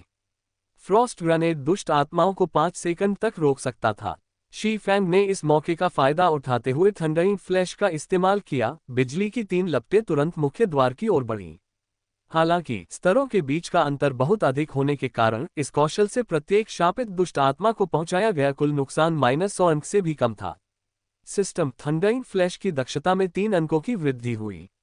हालांकि इन शापित दुष्ट आत्माओं के उच्च स्तर के कारण जब भी शी फैंग उन पर हमला करने के लिए किसी कौशल का उपयोग करता था, तो उसकी कौशल दक्षता में काफी वृद्धि होती थी। प्रत्येक उपयोग से कौशल दक्षता में 3 अंक की वृद्धि होती थी। संयोगवश शी फैंग फ्रॉस्ट ग्रेनेड के कूलडाउन के समाप्त होने की प्रतीक्षा करते हुए इन शापित दुष्ट आत्माओं का उपयोग अपनी कौशल दक्षता को बढ़ाने के लिए कर सकता था। पृथ्वी विखंडक थंडर फ्लेम एक्सप्लोजन। एक के बाद एक क्षेत्रीय सीमा वाली शक्तियां शापित दुष्ट आत्माओं पर प्रहार करती रहीं। हालांकि क्षति अत्यंत कम थी, लेकिन कौशल दक्षता में काफी वृद्धि हुई। तीनों कौशलों का उपयोग करने के बाद शी फैंग ने एक और फ्रॉस्ट ग्रेनेड फेंका। पल भर में 50 से अधिक शापित दुष्ट आत्माएं मर गईं, जिससे शी फैंग को भारी मात्रा में अनुभव प्राप्त हुआ और ढेर सारे तांबे के सिक्के और छोटी आत्माएं प्राप्त हुईं। शापित दुष्ट आत्माओं की पहली लहर के मारे जाने के बाद उनके पीछे वाली आत्माएं एक बार फिर आगे बढ़ गईं। शी फैंग ने तब तक इंतजार किया जब तक वे मुख्य द्वार से अंदर घुसने की कोशिश करने लगे, फिर उसने एक फ्रॉस्ट ग्रेनेड फेंका। एक बार फिर शापित दुष्ट आत्माएं रुक गईं। शी फैंग ने फिर उन कौशलों का उपयोग किया जिनका कूलडाउन समाप्त हो चुका था, और फिर एक और फ्रॉस्ट ग्रेनेड से इन शापित दुष्ट आत्माओं को समाप्त कर दिया। असंख्य शापित दुष्ट आत्माएं सौभूतों के कस्बे में उमड़ पड़ी थीं। भयंकर दुष्ट आत्माएं लगातार चीखती चिल्लाती हुई अन्य शापित दुष्ट आत्माओं को अपनी ओर आकर्षित कर रही थीं। इस समय तक शापित दुष्ट आत्माओं और भयंकर दुष्ट आत्माओं की संख्या निजी घर के आंगन में उमड़ पड़ी थी। अगर यहां सैकड़ों खिलाड़ियों की टीम न होती तो इन सभी राक्षसों को हराना लगभग नामुमकिन था। लेकिन शी फैंग निजी घर के अंदर ही डेरा डाले बैठा रहा और फ्रॉस्ट ग्रेनेड का इस्तेमाल करके धीरे धीरे इन राक्षसों को खत्म करता रहा। हालांकि सैकड़ों खिलाड़ियों की टीम की तुलना में उसकी कार्यकुशलता काफी धीमी थी, लेकिन उसका तरीका बेहद सुरक्षित था। वह साथ ही साथ कौशल दक्षता भी बढ़ा रहा था, यानी एक तीर से 2 निशाने साध रहा था। शापित दुष्ट आत्माओं के एक के बाद एक बैच की मृत्यु के साथ शी फैंग का अनुभव और कौशल निरंतर बढ़ता गया। 5 मिनट भी नहीं बीते थे कि शी फैंग पहले ही लेवल 8 पर पहुंच चुका था। हालांकि उसने अनगिनत शापित दुष्ट आत्माओं को मार डाला था, लेकिन 100 भूतों के शहर की ओर जाते हुए ये संख्या ऊंट के मुंह में जीरा मात्र थी। लेवल 8 पर पहुंचने के बाद शापित दुष्ट आत्माओं को मारने से मिलने वाला EXP काफी कम हो गया। फिर भी प्रत्येक शापित दुष्ट आत्मा को मारने पर शी फैंग को 4200 EXP मिलते रहे और उसकी लेवलिंग की गति रॉकेट से भी तेज थी। राक्षसों की हर लहर को मारने के साथ ही उसका एक्सपीरियंस बार काफी भर जाता था। अगर कोई इसे देखता तो शायद उसकी आंखें फटी रह जाती। 1-2 घंटे की कोशिश के बाद भी वे अपने अनुभव स्तर को केवल थोड़ी मात्रा में ही बढ़ा पाते थे। वहीं शी फैंग का अनुभव स्तर हर पल तेजी से बढ़ता जा रहा था। शी फैंग के बचे हुए फ्रॉस्ट ग्रेनेडों की संख्या धीरे धीरे कम होने के साथ साथ शापित दुष्ट आत्माओं की संख्या भी लगातार घटती गई। इस स्थिति ने भयंकर दुष्ट आत्माओं को बेहद क्रोधित कर दिया और वे अपने सहयोगियों को बुलाने में और भी अधिक सक्रिय हो गईं। 20 मिनट बाद शी फैंग के शरीर के चारों ओर एक सुनहरी चमक फैल गई। उसका स्तर एक बार फिर बढ़ गया और वह 9वें स्तर पर पहुंच गया। इसी बीच थंडर फ्लेम एक्सप्लोजन दूसरे स्तर पर और अर्थ स्प्लिटर तीसरे स्तर पर पहुंच गया। यदि एबिसल ब्लेड से मिलने वाले कौशल स्तर बोनस को भी शामिल किया जाए तो थंडर फ्लेम एक्सप्लोजन का स्तर 4 होगा, जबकि अर्थ स्प्लिटर का स्तर 5 होगा। Thunder flame explosion action type स्तर 4। आवश्यकता हाथापाई का हथियार। इससे 5 गज के दायरे में मौजूद दुश्मनों को 300 का मूल नुकसान और अतिरिक्त आग और बिजली का नुकसान होता है। प्रभावित दुश्मन 4.5 सेकंड के लिए बेहोश हो जाते हैं। Cooldown 36 second. पृथ्वी विखंडक स्तर 5। आवश्यकता तलवार। इससे 190 का मूल नुकसान होता है और चार्जिंग अवधि 0.2 सेकंड से 3 सेकंड के आधार पर अधिकतम 360% हथियार क्षति हो सकती है। हमले की सीमा 10 गज है। Cooldown 40 second. इन दोनों कौशलों का कूलडाउन काफी कम हो गया, जबकि इनकी शक्ति बढ़ गई। यदि दोनों कौशलों का एक साथ उपयोग किया जाए तो समान स्तर के सामान्य राक्षस निस्संदेह मर जाएंगे। लेकिन सबसे चौंकाने वाली बात यह थी कि शी फैंग 9वें स्तर तक पहुंच गया था। पूरे व्हाइट रिवर सिटी में भी 9वें स्तर का कोई दूसरा खिलाड़ी नहीं था। अगर स्तरों की कोई रैंकिंग होती तो शी फैंग निस्संदेह पहले स्थान पर होता, जबकि दूसरे स्थान पर रहने वाला खिलाड़ी 8वें स्तर से बहुत दूर होता। ये कहा जा सकता है कि शी फैंग ने बाकी सभी को पीछे छोड़ दिया था, और चाहे बाकी लोग कितनी भी कोशिश कर लें, वे उसकी बराबरी नहीं कर सकते थे। 9वें स्तर पर पहुंचने के बाद शी फैंग ने अपने सभी एट्रीब्यूट पॉइंट्स एजिलिटी में लगा दिए। इसके साथ ही शी फैंग की एजिलिटी अंततः 75 पॉइंट्स तक पहुंच गई, जिससे डार्क परस्यूअर्स किट को धारण करने की शर्त पूरी हो गई। डार्क परस्यूअर्स किट धारण करने के बाद शी फैंग के गुणधर्मों में एक बार फिर जबरदस्त वृद्धि हुई और उसकी चपलता तुरंत 80 अंक तक पहुंच गई।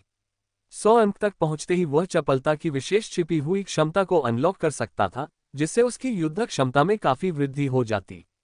इसके अलावा शी फैंग की एचपी बढ़कर 1200 अंक, गति बढ़कर 24 अंक और आक्रमण गति बढ़कर 30 अंक हो गई थी, जिससे वह साइलेंट स्टेप्स नामक कौशल सीख सका।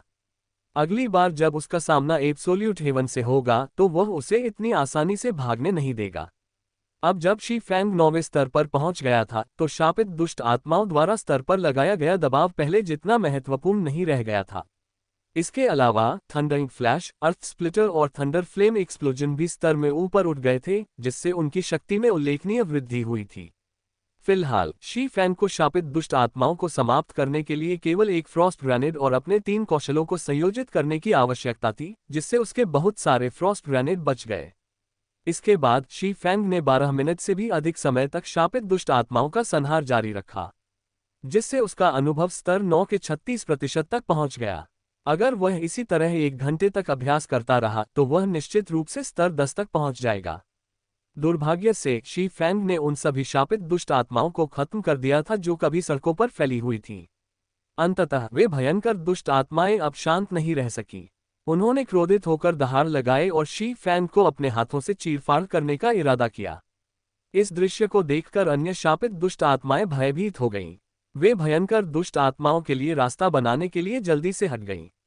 अचानक 1 दर्जन से अधिक अत्यंत भयावह दिखने वाले प्राणियों ने निजी घर पर धावा बोल दिया, जिनमें से प्रत्येक भयंकर दुष्ट आत्मा शी फैंग को हजारों टुकड़ों में चीर डालने के इरादे से आई थी। भयंकर दुष्ट आत्मा कुलीन श्रेणी स्तर 15, एचपी 5000/5000। शापित दुष्ट आत्माओं की तुलना में भयंकर दुष्ट आत्माओं का शरीर न केवल विशाल था, बल्कि उनकी आक्रमण शक्ति और गति भी उनसे कहीं अधिक थी। 5000 एचपी, 70% प्रतिरोध और शारीरिक हमलों से 30% बचाव के अलावा उनके पास कई शक्तिशाली हाथापाई कौशल थे। वे समान स्तर के किसी भी हाथापाई वर्ग को आसानी से नष्ट करने में सक्षम थे। इसके अलावा इन राक्षसों पर किए गए जादुई हमलों का नुकसान केवल 50% बढ़ता था, जबकि समान विशेषता वाले जादुई नुकसान में 50% की कमी आती थी। परिणामस्वरूप जादूगर वर्ग भी उनके सामने असहाय थे। हालांकि ये अभी भी इन राक्षसों के सबसे भयावह पहलू नहीं थे। ईश्वर के क्षेत्र के पहले विकास के बाद स्तर 10 से ऊपर के सभी सामान्य राक्षसों में एक निश्चित मात्रा में बुद्धि आ गई। वहीं इन स्तर 15 के विशिष्ट राक्षसों में और भी अधिक बुद्धि आ गई, जिससे उनकी युद्धक क्षमता कई गुना बढ़ गई। शी फैंग के पिछले जन्म में इन भयंकर दुष्ट आत्माओं ने ग्लोरियस लाइट के कई खिलाड़ियों का नरसंहार किया था। इन भयंकर दुष्ट आत्माओं को नष्ट करने के लिए ग्लोरियस लाइट ने सैकड़ों खिलाड़ियों की जान गंवाई थी। आखिरकार यहां पहुंच ही गए, है ना? भयंकर दुष्ट आत्माओं को अपनी ओर आते देख भी शी फैंग अत्यंत शांत रहा। असल में एक बात ऐसी थी जो शी फैंग हमेशा से जानना चाहता था। ईश्वर के क्षेत्र में अगर इन उच्च बुद्धि वाले राक्षसों का सामना उनसे कहीं अधिक शक्तिशाली खिलाड़ियों से हो जाए तो आखिर किस तरह की प्रतिक्रिया होगी।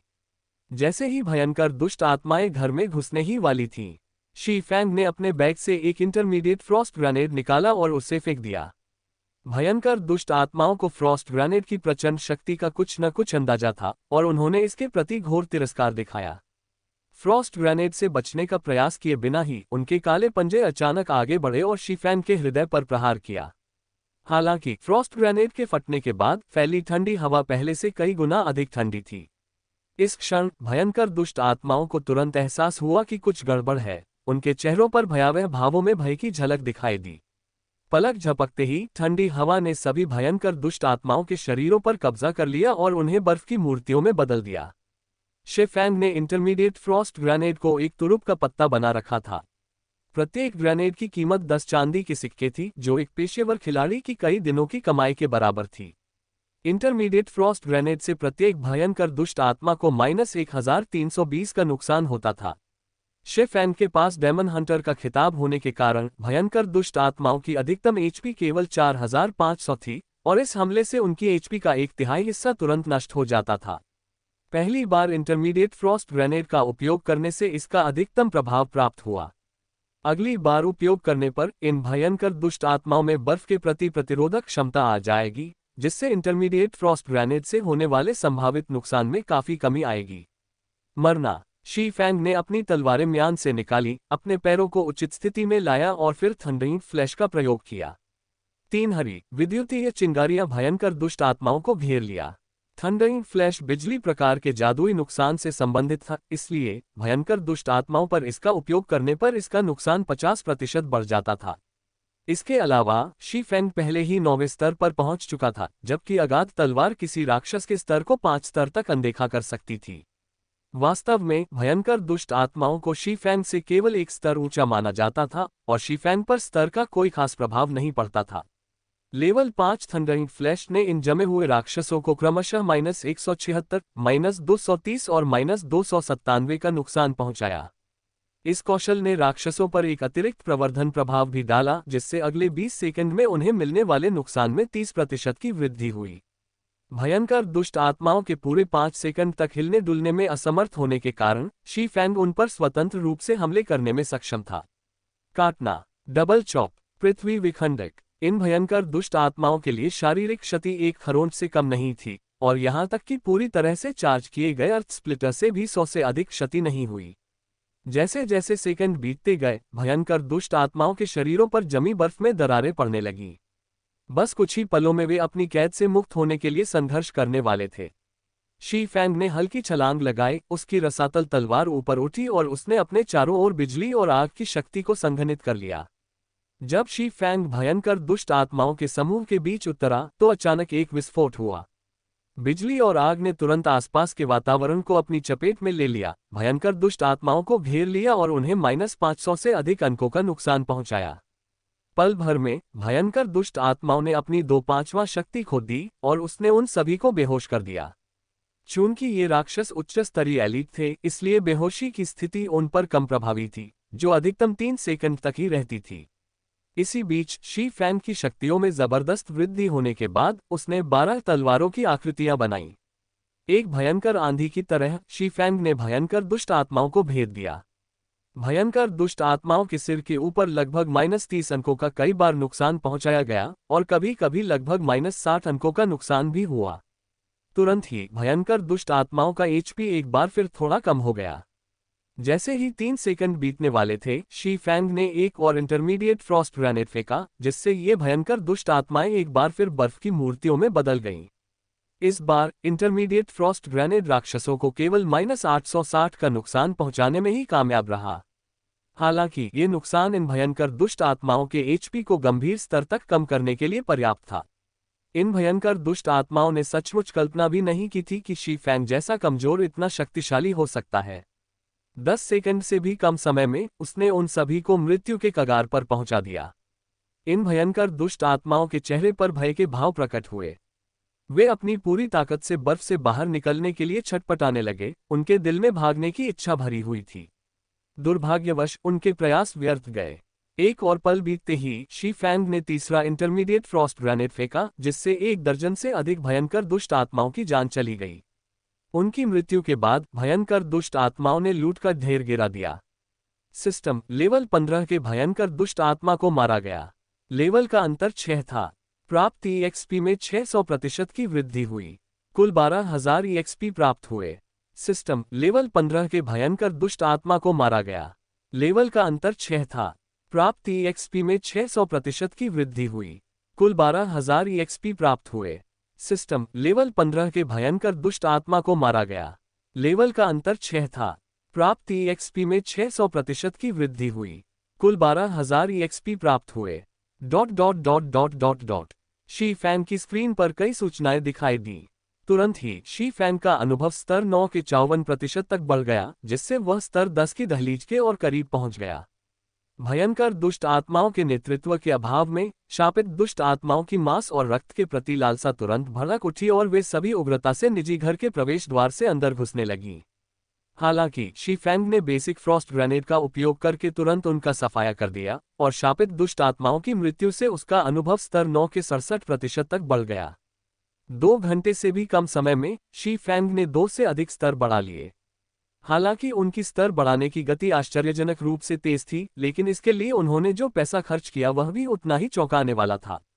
इस तरह से स्तर बढ़ाना केवल शी फैंग जैसे धनाढ्य व्यक्ति के लिए ही संभव था। आखिर प्रत्येक बेसिक फ्रॉस्ट ग्रेनेड की कीमत 1 चांदी और 50 तांबे के सिक्के थी। शी फैंग ने 400 से अधिक बेसिक फ्रॉस्ट ग्रेनेड का इस्तेमाल करने के अलावा 3 इंटरमीडिएट फ्रॉस्ट ग्रेनेड भी इस्तेमाल किए, जिनकी कीमत 10 चांदी के सिक्के प्रति ग्रेनेड थी। कुल मिलाकर शी फैंग ने इतनी तेजी से स्तर बढ़ाने के लिए 6 सोने के सिक्के से अधिक खर्च किए। यदि इसे क्रेडिट में परिवर्तित किया जाए तो इस प्रयास में 60,000 क्रेडिट से अधिक खर्च हुए।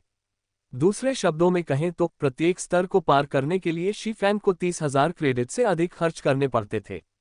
समाज के कुलीन वर्ग के लोग भी इतना खर्च वहन नहीं कर सकते थे। इसके बाद शी फैंग ने राक्षसों से प्राप्त बूंदों को इकट्ठा किया। शी फैंग द्वारा गली भर के भूतों की हत्या कर दिए जाने के बाद उसे गिरे हुए सभी सामान को इकट्ठा करने में आधे घंटे से अधिक समय लग गया। एक मोटा मोटा हिसाब लगाने पर शी फैंग को पता चला कि वास्तव में उसे कोई नुकसान नहीं हुआ, बल्कि इस साहसिक कार्य से उसे लाभ ही हुआ। शी फैंग ने कुल 1 सोना और 32 चांदी के सिक्के उठाए। लूट के सामान में 3,000 से अधिक नन्ही आत्मसार, विभिन्न वर्गों के लिए 10 से अधिक कौशल पुस्तकें, 12वीं और 13वीं कक्षा के दर्जनों सामान्य उपकरण, 10वीं और उससे ऊपर की 20 से अधिक कांस्य वस्तुएं और 15वीं कक्षा की 2 रहस्यमय लोहे की वस्तुएं भी शामिल थीं। रहस्यमय लोहे के 2 उपकरणों में से एक जादूगरों के लिए लेवल 15 की कपड़े की कमीज थी और दूसरा लेवल 15 की दोधारी बड़ी कुल्हाड़ी थी। इन दोनों में से हथियार सबसे मूल्यवान था। जादूगर की कमीज 1 सोने के सिक्के से ज्यादा में बिक सकती थी, जबकि बड़ी कुल्हाड़ी कम से कम 2 सोने के सिक्कों में बिकती थी। कांस्य के उपकरणों की बात करें तो प्रत्येक टुकड़ा कम से कम 20 चांदी के सिक्कों में बिकता था। शी फैंग का मुनाफा आसमान छू रहा था। ये जगह बहुत फायदेमंद है। मैं भविष्य में ब्लैकी और बाकी लोगों को भी यहाँ लाकर उनका लेवल बढ़ाऊंगा। शी फैंग को लगा कि यह जगह एकदम सही है। साथ ही इतना पैसा खर्च करने के बावजूद उसे फायदा भी हुआ और उसका लेवल भी पल भर में बढ़ गया, मानो एक तीर से 2 निशाने लग गए हों। हालांकि निर्णय लेने से पहले उन्हें अभी कुछ समय चाहिए था। फिलहाल उन्हें बाकी लोगों को नवविकसित हुए ईश्वर के क्षेत्र में युद्ध विधियों से धीरे धीरे परिचित होने देना था। यदि वे केवल फ्रॉस्ट ग्रेनेड पर निर्भर रहकर ही अपनी कौशल क्षमता को बढ़ाते तो उनकी तकनीक कभी बेहतर नहीं हो पाती। पूरी गली से भूतों को भगाने के बाद शी फैंग आसानी से 100 भूतों के शहर के केंद्रीय चौक पर पहुंच गया। हालांकि सड़क पर अब कोई भूत नहीं बचा था, फिर भी केंद्रीय चौक पहले से भी कहीं अधिक लोगों से खचाखच भरा हुआ था। इसी बीच चौक के केंद्र में एक फव्वारे के ऊपर एक हल्की नीली लौ तेजी से जल रही थी, जिससे गहरा नीला प्रकाश निकल रहा था। ये बर्फीली नीली शैतानी ज्वाला थी और वर्तमान में भयंकर दुष्ट आत्माओं द्वारा इसकी रक्षा की जा रही थी। इसके अलावा भयंकर दुष्ट आत्माओं के बीच एक योद्धा खड़ा था, जिसने गहरे काले रंग का कवच धारण किया हुआ था। योद्धा ने अपनी पीठ पर चांदी के रंग की एक विशाल तलवार रखी हुई थी और चुपचाप एक तरफ खड़े होने पर उसकी दोनों आंखों से हरी चमक निकल रही थी। इस योद्धा के चारों ओर मौजूद सभी भूत उसका सम्मान कर रहे थे और उसके आदेश की प्रतीक्षा कर रहे थे। इस योद्धा का स्वरूप अन्य भूतों से भिन्न था। इसका पूरा शरीर मात्र कंकाल था जो हल्की नीली ज्वालाओं से ढका हुआ था। उन ज्वालाओं से निकलने वाली गर्मी के कारण इसके आसपास की भूमि सूखकर फटने लगी थी। घोस्ट राइडर सरदार पद। स्तर 15। HP 1,00,000/1,00,000। जैसा कि उम्मीद थी, ये बेहद शक्तिशाली है।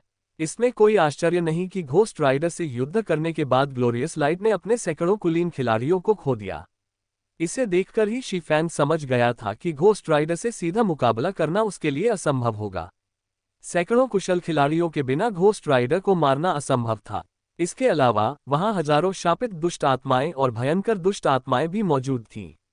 घोस्ट राइडर की आंखों में लौ टिमटिमा रही थी, उसके भावों को समझना असंभव था। हालांकि कोई भी भयंकर दुष्ट आत्मा उसके 20 गज के दायरे में आने की हिम्मत नहीं कर पा रही थी।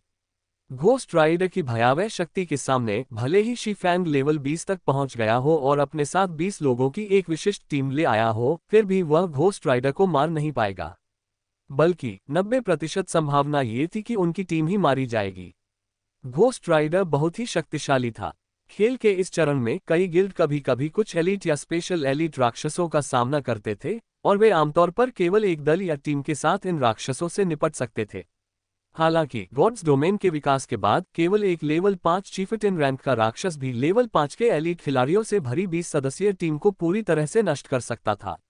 इसके अलावा लेवल 10 से ऊपर के राक्षस की बुद्धि में काफी वृद्धि हो जाती थी। एक लेवल 10 के सरदार को कम से कम 30 लेवल 15 के कुलीन खिलाड़ियों से निपटना पड़ता था, और तब भी हताहतों की संख्या बहुत अधिक होती थी। घोस्ट राइडर जैसे उच्च स्तरीय सरदार के पास कई तरह के क्षेत्रीय क्षति पहुंचाने वाले कौशल थे। वह पूरे 100 घोस्ट टाउन के सभी भूतों को नियंत्रित करने में भी सक्षम था। हालांकि वह केवल लेवल 15 का मॉन्स्टर था, लेकिन उसकी रेड की कठिनाई लेवल 20 के सरदार से भी अधिक थी। ग्लोरियस लाइट ने घोस्ट राइडर को मारने के लिए अपने हजारों सदस्यों को भेजा था, जिसके लिए उन्हें बहुत भारी कीमत चुकानी पड़ी थी। फिलहाल शी फैंग के पास संसाधनों और प्रभाव दोनों की कमी थी। 6 स्तरों के अंतर की बात तो छोड़ ही दीजिए, वह इस जगह पर अकेला भी था। उसके पास घोस्ट राइडर को चुनौती देने का कोई मौका ही नहीं था। ऐसा लगता है कि मैं केवल उसी विधि का उपयोग कर सकता हूं। शी फैंग ने चौक के केंद्र में स्थिति का अवलोकन किया और मन ही मन गणना और अनुकरण करने लगा। इस समय वह फव्वारे से 300 गज से अधिक की दूरी पर खड़ा था। यदि उसे बर्फीली नीली शैतानी ज्वाला प्राप्त करनी थी, तो सबसे पहले उसे इन सभी शापित दुष्ट आत्माओं और भयंकर दुष्ट आत्माओं का नाश करना था, और अंत में भूत सवार से निपटना था। जरा सी भी गलती हुई तो उसकी जान चली जाएगी और उसे वापस शहर भेज दिया जाएगा। शी फैंग ने 2 द्वितीय श्रेणी के जादुई स्क्रॉल निकाले। ये उसके पास बचे हुए एकमात्र 2 अनमोल स्क्रॉल थे। भविष्य में उसके लिए एक और स्क्रॉल प्राप्त करना अत्यंत कठिन होगा, क्योंकि इन स्क्रॉलों को प्राप्त करना काफी हद तक भाग्य पर निर्भर करता है। अगर उसे आइस ब्लू डेविल फ्लेम न मिली होती, तो वह ऐसी कीमती वस्तुओं का उपयोग भी नहीं कर रहा होता। Phantom kill. शी फैंग ने मन ही मन मंत्रोच्चार किया और धीरे धीरे उसका एक हमशक्ल अस्तित्व में आने लगा। शी फैंग ने तुरंत अपने हमशक्ल को 1 दर्जन से अधिक फ्रॉस्ट ग्रेनेड सौंप दिए। इसके बाद हमशक्ल चौक की ओर दौड़ पड़ा। जैसे ही डोपेलगैंगर ने चौक में कदम रखा, घोस्ट राइडर ने उसे तुरंत पहचान लिया। घोस्ट राइडर की मोती जैसी सफेद खोपड़ी डोपेलगैंगर की ओर मुड़ गई और उसकी आंखों के गड्ढों में आग भड़क उठी। सभी जीवित प्राणियों को मरना ही है। घोस्ट राइडर ने अपनी पीठ से चांदी की विशाल तलवार निकाली और उसे अपने हमशक्ल की ओर तान दिया। उसके शरीर के चारों ओर फैली नीली ज्वालाएं अचानक तलवार को भी अपनी चपेट में ले लिया, जिससे तलवार का आकार विकृत हो गया। तलवार का हैंडल सफेद खोपड़ी में बदल गया और ब्लेड पर भयावह दिखने वाले कांटेदार सिरे उभर आए। घोस्ट राइडर के आदेश का पालन करते हुए चौक में मौजूद असंख्य शापित दुष्ट आत्माएं ज्वार की लहर की तरह उसके हमशक्ल की ओर उमड़ पड़ी। उसके हमशक्ल ने एक स्पीड स्क्रॉल सक्रिय किया। फिर उसने एक फ्रॉस्ट ग्रेनेड फेंका, जिससे शापित दुष्ट आत्माओं का एक बड़ा समूह तुरंत बर्फ की मूर्तियों में बदल गया, और फिर वह भागने के लिए मुड़ गया। शी फैंग ने विंडवॉक को सक्रिय किया और स्पीड स्क्रॉल का उपयोग करते हुए रिंग ऑफ नथिंगनेस को सक्रिय किया। शून्यता की अवस्था में पहुंचते ही शी फैंग एक प्रचंड आंधी की तरह फव्वारे की ओर दौड़ पड़ा। शून्यता की अवस्था का समय तेजी से बीतने के साथ ही फव्वारे से शी फैंग की दूरी कम होती चली गई। 300 गज, 200 गज, 100 गज। जैसे ही शी फैंग फव्वारे के पास पहुंचने वाला था, उसने द्वितीय स्तर के 2 जादुई स्क्रॉल पर अपनी पकड़ और कस ली। उसका चेहरा असामान्य रूप से शांत हो गया और उसकी दोनों आंखें फव्वारे के केंद्र पर टिक गईं। छोटे चूहे, क्या तुम्हें लगा था कि तुम मेरी नजरों से छिप सकते हो? घोस्ट राइडर अचानक शी-फैंग के सामने प्रकट हुआ और मानो उसकी आंखों की ज्वालाएं सब कुछ भेद सकती हो, उसने गहरे तिरस्कारपूर्ण स्वर में बात की। फिर घोस्ट राइडर ने अपनी सफेद हड्डी की विशाल तलवार उठाई। तलवार के चारों ओर फैली हल्की नीली ज्वालाओं ने आसपास के तापमान को तुरंत झुलसा देने वाले स्तर तक बढ़ा दिया। एक तीव्र झटके के साथ विशाल तलवार प्रकाश की एक बहती धारा में परिवर्तित हो गई और शी-फैंग के सिर की ओर नीचे आते हुए हवा को चीरती हुई आगे बढ़ी। ये कैसे हो सकता है? शी-फैंग चौंक गया। उसे इस बात पर कोई संदेह नहीं था कि घोस्ट राइडर की तलवार उसे पल भर में मार सकती है। इसलिए उसके दोनों पैर मुड़ गए, उसका शरीर भी उसी तरह नीचे झुक गया। बिल्ली की तरह शी-फैंग ने तुरंत एबिसल ब्लेड और क्रिम्सन ब्लेड दोनों तलवारें निकाल ली और दोनों से बचाव किया। अचानक शी-फैंग के पैरों में जबरदस्त ताकत आ गई और अपनी पीठ के निचले हिस्से की ताकत मिलाकर शी-फैंग सीधे नीचे आती हुई विशाल तलवार की ओर दौड़ा। तीनों तलवारों के आपस में टकराने से एक जोरदार धमाका हुआ। घोस्ट राइडर की अपार शक्ति के कारण शी-फैंग जिस जमीन पर खड़ा था वह फट गई, धूल और मलबा बिखर गया। शी-फैंग का शरीर भी शून्यता की अवस्था से प्रकट हुआ और फव्वारे के पास पड़ा मिला। हालांकि टक्कर से शी-फैंग को कोई चोट नहीं आई, लेकिन व्हाइट बोन ग्रेटस्वॉर्ड की ज्वालाएं बेहद तीव्र थीं। एबिसल ब्लेड एक जादुई हथियार होने के कारण उससे कोई समस्या नहीं हुई, लेकिन सीक्रेट सिल्वर रैंक का क्रिम्सन ब्लेड अलग था। इसकी मजबूती तो काफी कम हो ही रही थी, साथ ही क्रिम्सन ब्लेड खुद भी चमकते हुए लाल रंग का हो गया और पिघलने के संकेत भी दिखाई देने लगे।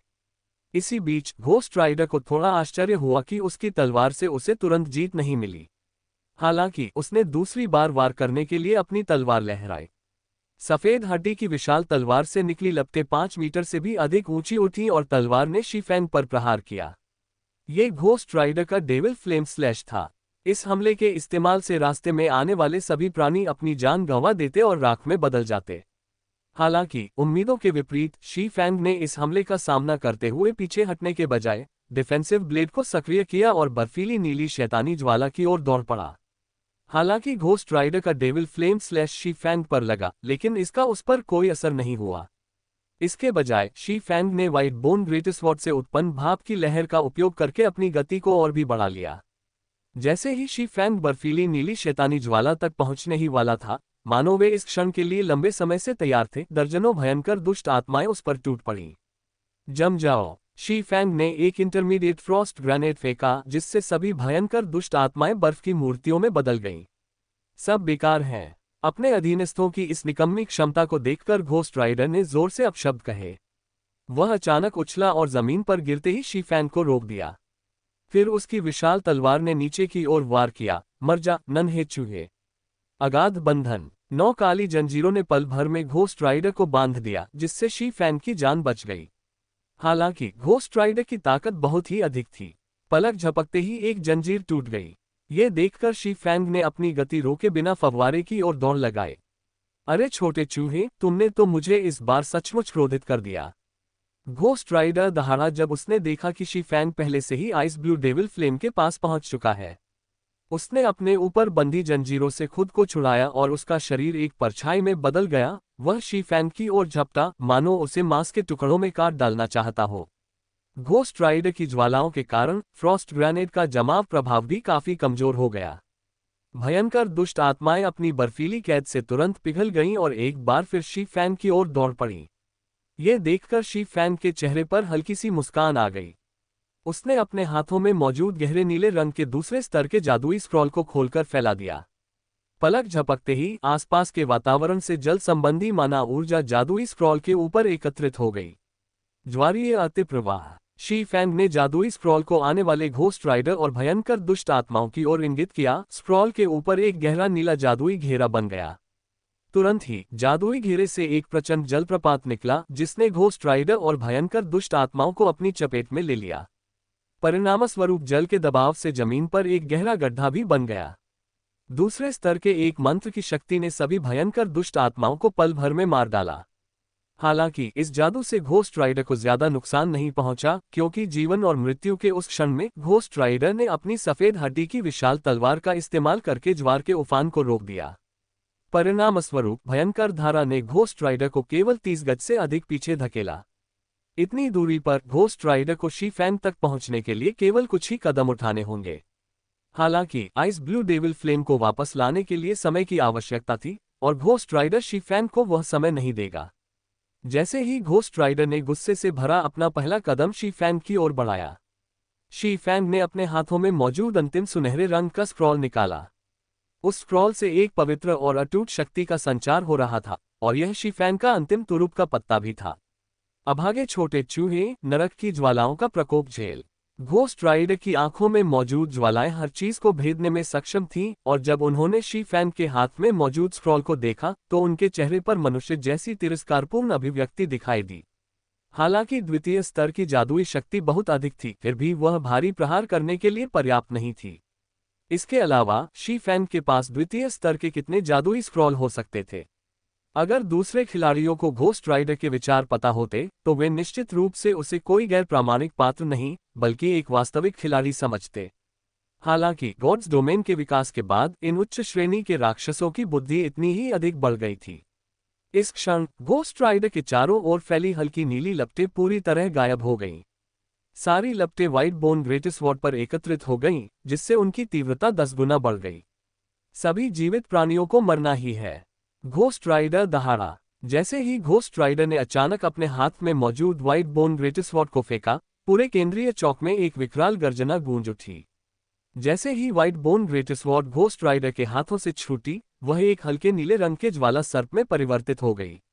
ज्वाला सर्प की लंबाई 10 मीटर से अधिक थी और यदि उसे कुंडली मारकर एक बंडल बना दिया जाए तो वह एक छोटी इमारत की तरह दिखाई देगी।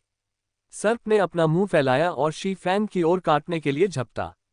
जैसे जैसे भयंकर ज्वाला सर्प करीब आता गया, शी फैंग ने अभी तक अपने हाथ में मौजूद अंतिम टियर 2 मैजिक स्क्रॉल को सक्रिय नहीं किया था। ये जादुई स्क्रॉल अन्य जादुई स्क्रॉलों से इस मायने में अलग था कि सक्रिय होने के बाद इसका प्रभाव दिखने में कुछ समय लगता था। जल्दी करो, कृपया जल्दी करो, जल्दी करो, धिक्कार है। जैसे जैसे ज्वाला सर्प करीब आता गया, शी फैंग घबराने लगा।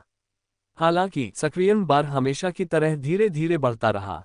जैसे ही ज्वाला सर्प का चौड़ा मुंह शी फैंग को निगलने ही वाला था, सक्रियण बार लोड होना समाप्त हो गया। सिस्टम, एक मिस्टीरियस आयरन रैंक या उससे ऊपर का हथियार बलिदान करना होगा। क्या आप बलिदान करने की पुष्टि करते हैं? बिना किसी संकोच के शी फैंग ने बलिदान देने का निर्णय लिया। बलिदान किए गए हथियार के रूप में वह उसके हाथ में मौजूद लाल तलवार थी। इस समय लाल तलवार मात्र धातु के टुकड़े में तब्दील हो चुकी थी और शी फैंग के लिए इसे अपने पास रखना व्यर्थ था। पलक झपकते ही उसके हाथ में मौजूद लाल तलवार से एक चमकदार सुनहरी रोशनी निकली, जिससे पूरा केंद्रीय चौक जगमगा उठा। उसी समय शी फैंग को केंद्र में रखते हुए एक विशाल सुनहरा जादुई घेरा प्रकट हुआ। फिर वह जादुई घेरा तीव्र गति से आकाश की ओर बढ़ गया। जब सुनहरी रोशनी ज्वाला के सर्प पर पड़ी तो वह पीड़ा से कराह उठा। इसके बाद लाल तलवार प्रकाश की एक धारा में परिवर्तित हो गई और हवा में ऊपर की ओर उठी। अगले ही पल प्रकाश की वह धारा हजारों पवित्र तलवारों में बदल गई। ये पवित्र तलवारें आकाश से बरसने लगीं और शी फैंग के चारों ओर 30 गज के दायरे में एक पवित्र क्षेत्र का निर्माण कर दिया।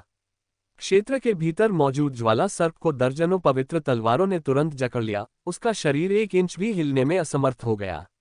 ज्वाला सर्प ने अनिच्छा से दहाड़ मारी, आखिरी क्षण में कामयाब हो गया। शी फैंग ने अपने चारों ओर फैली हजारों पवित्र तलवारों को देखकर राहत की सांस ली। पवित्र तलवारों ने फव्वारे को भी घेर रखा था। तुरंत ही शी फैंग ने बर्फीली नीली शैतानी ज्वाला को पुनः प्राप्त करना शुरू कर दिया। ये सुनहरा जादुई स्क्रॉल शी फैंग के पास मौजूद सबसे शक्तिशाली द्वितीय श्रेणी का जीवन रक्षक जादुई स्क्रॉल था, जिसे पवित्र तलवार की मुहर कहा जाता था।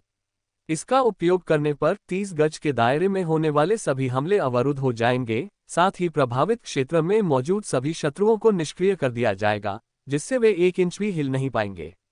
हालांकि उपयोगकर्ता किसी भी शत्रु पर हमला नहीं कर पाएगा और कोई भी बाहरी शत्रु या हमला पवित्र क्षेत्र में प्रवेश नहीं कर पाएगा। पवित्र क्षेत्र की अवधि 36 सेकंड थी। इन प्रभावों के कारण होली स्वॉर्ड सील को सभी टियर 2 मैजिक स्क्रॉल में सबसे शक्तिशाली रक्षात्मक स्क्रॉल माना जाता था। इस बीच शी फैंग को आइस ब्लू डेविल फ्लेम को इकट्ठा करने में लगभग 5 सेकंड का ही समय लगा।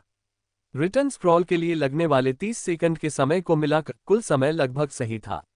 पवित्र अवरोध के बाहर मौजूद घोस्ट राइडर तुरंत भयंकर क्रोध में आ गया।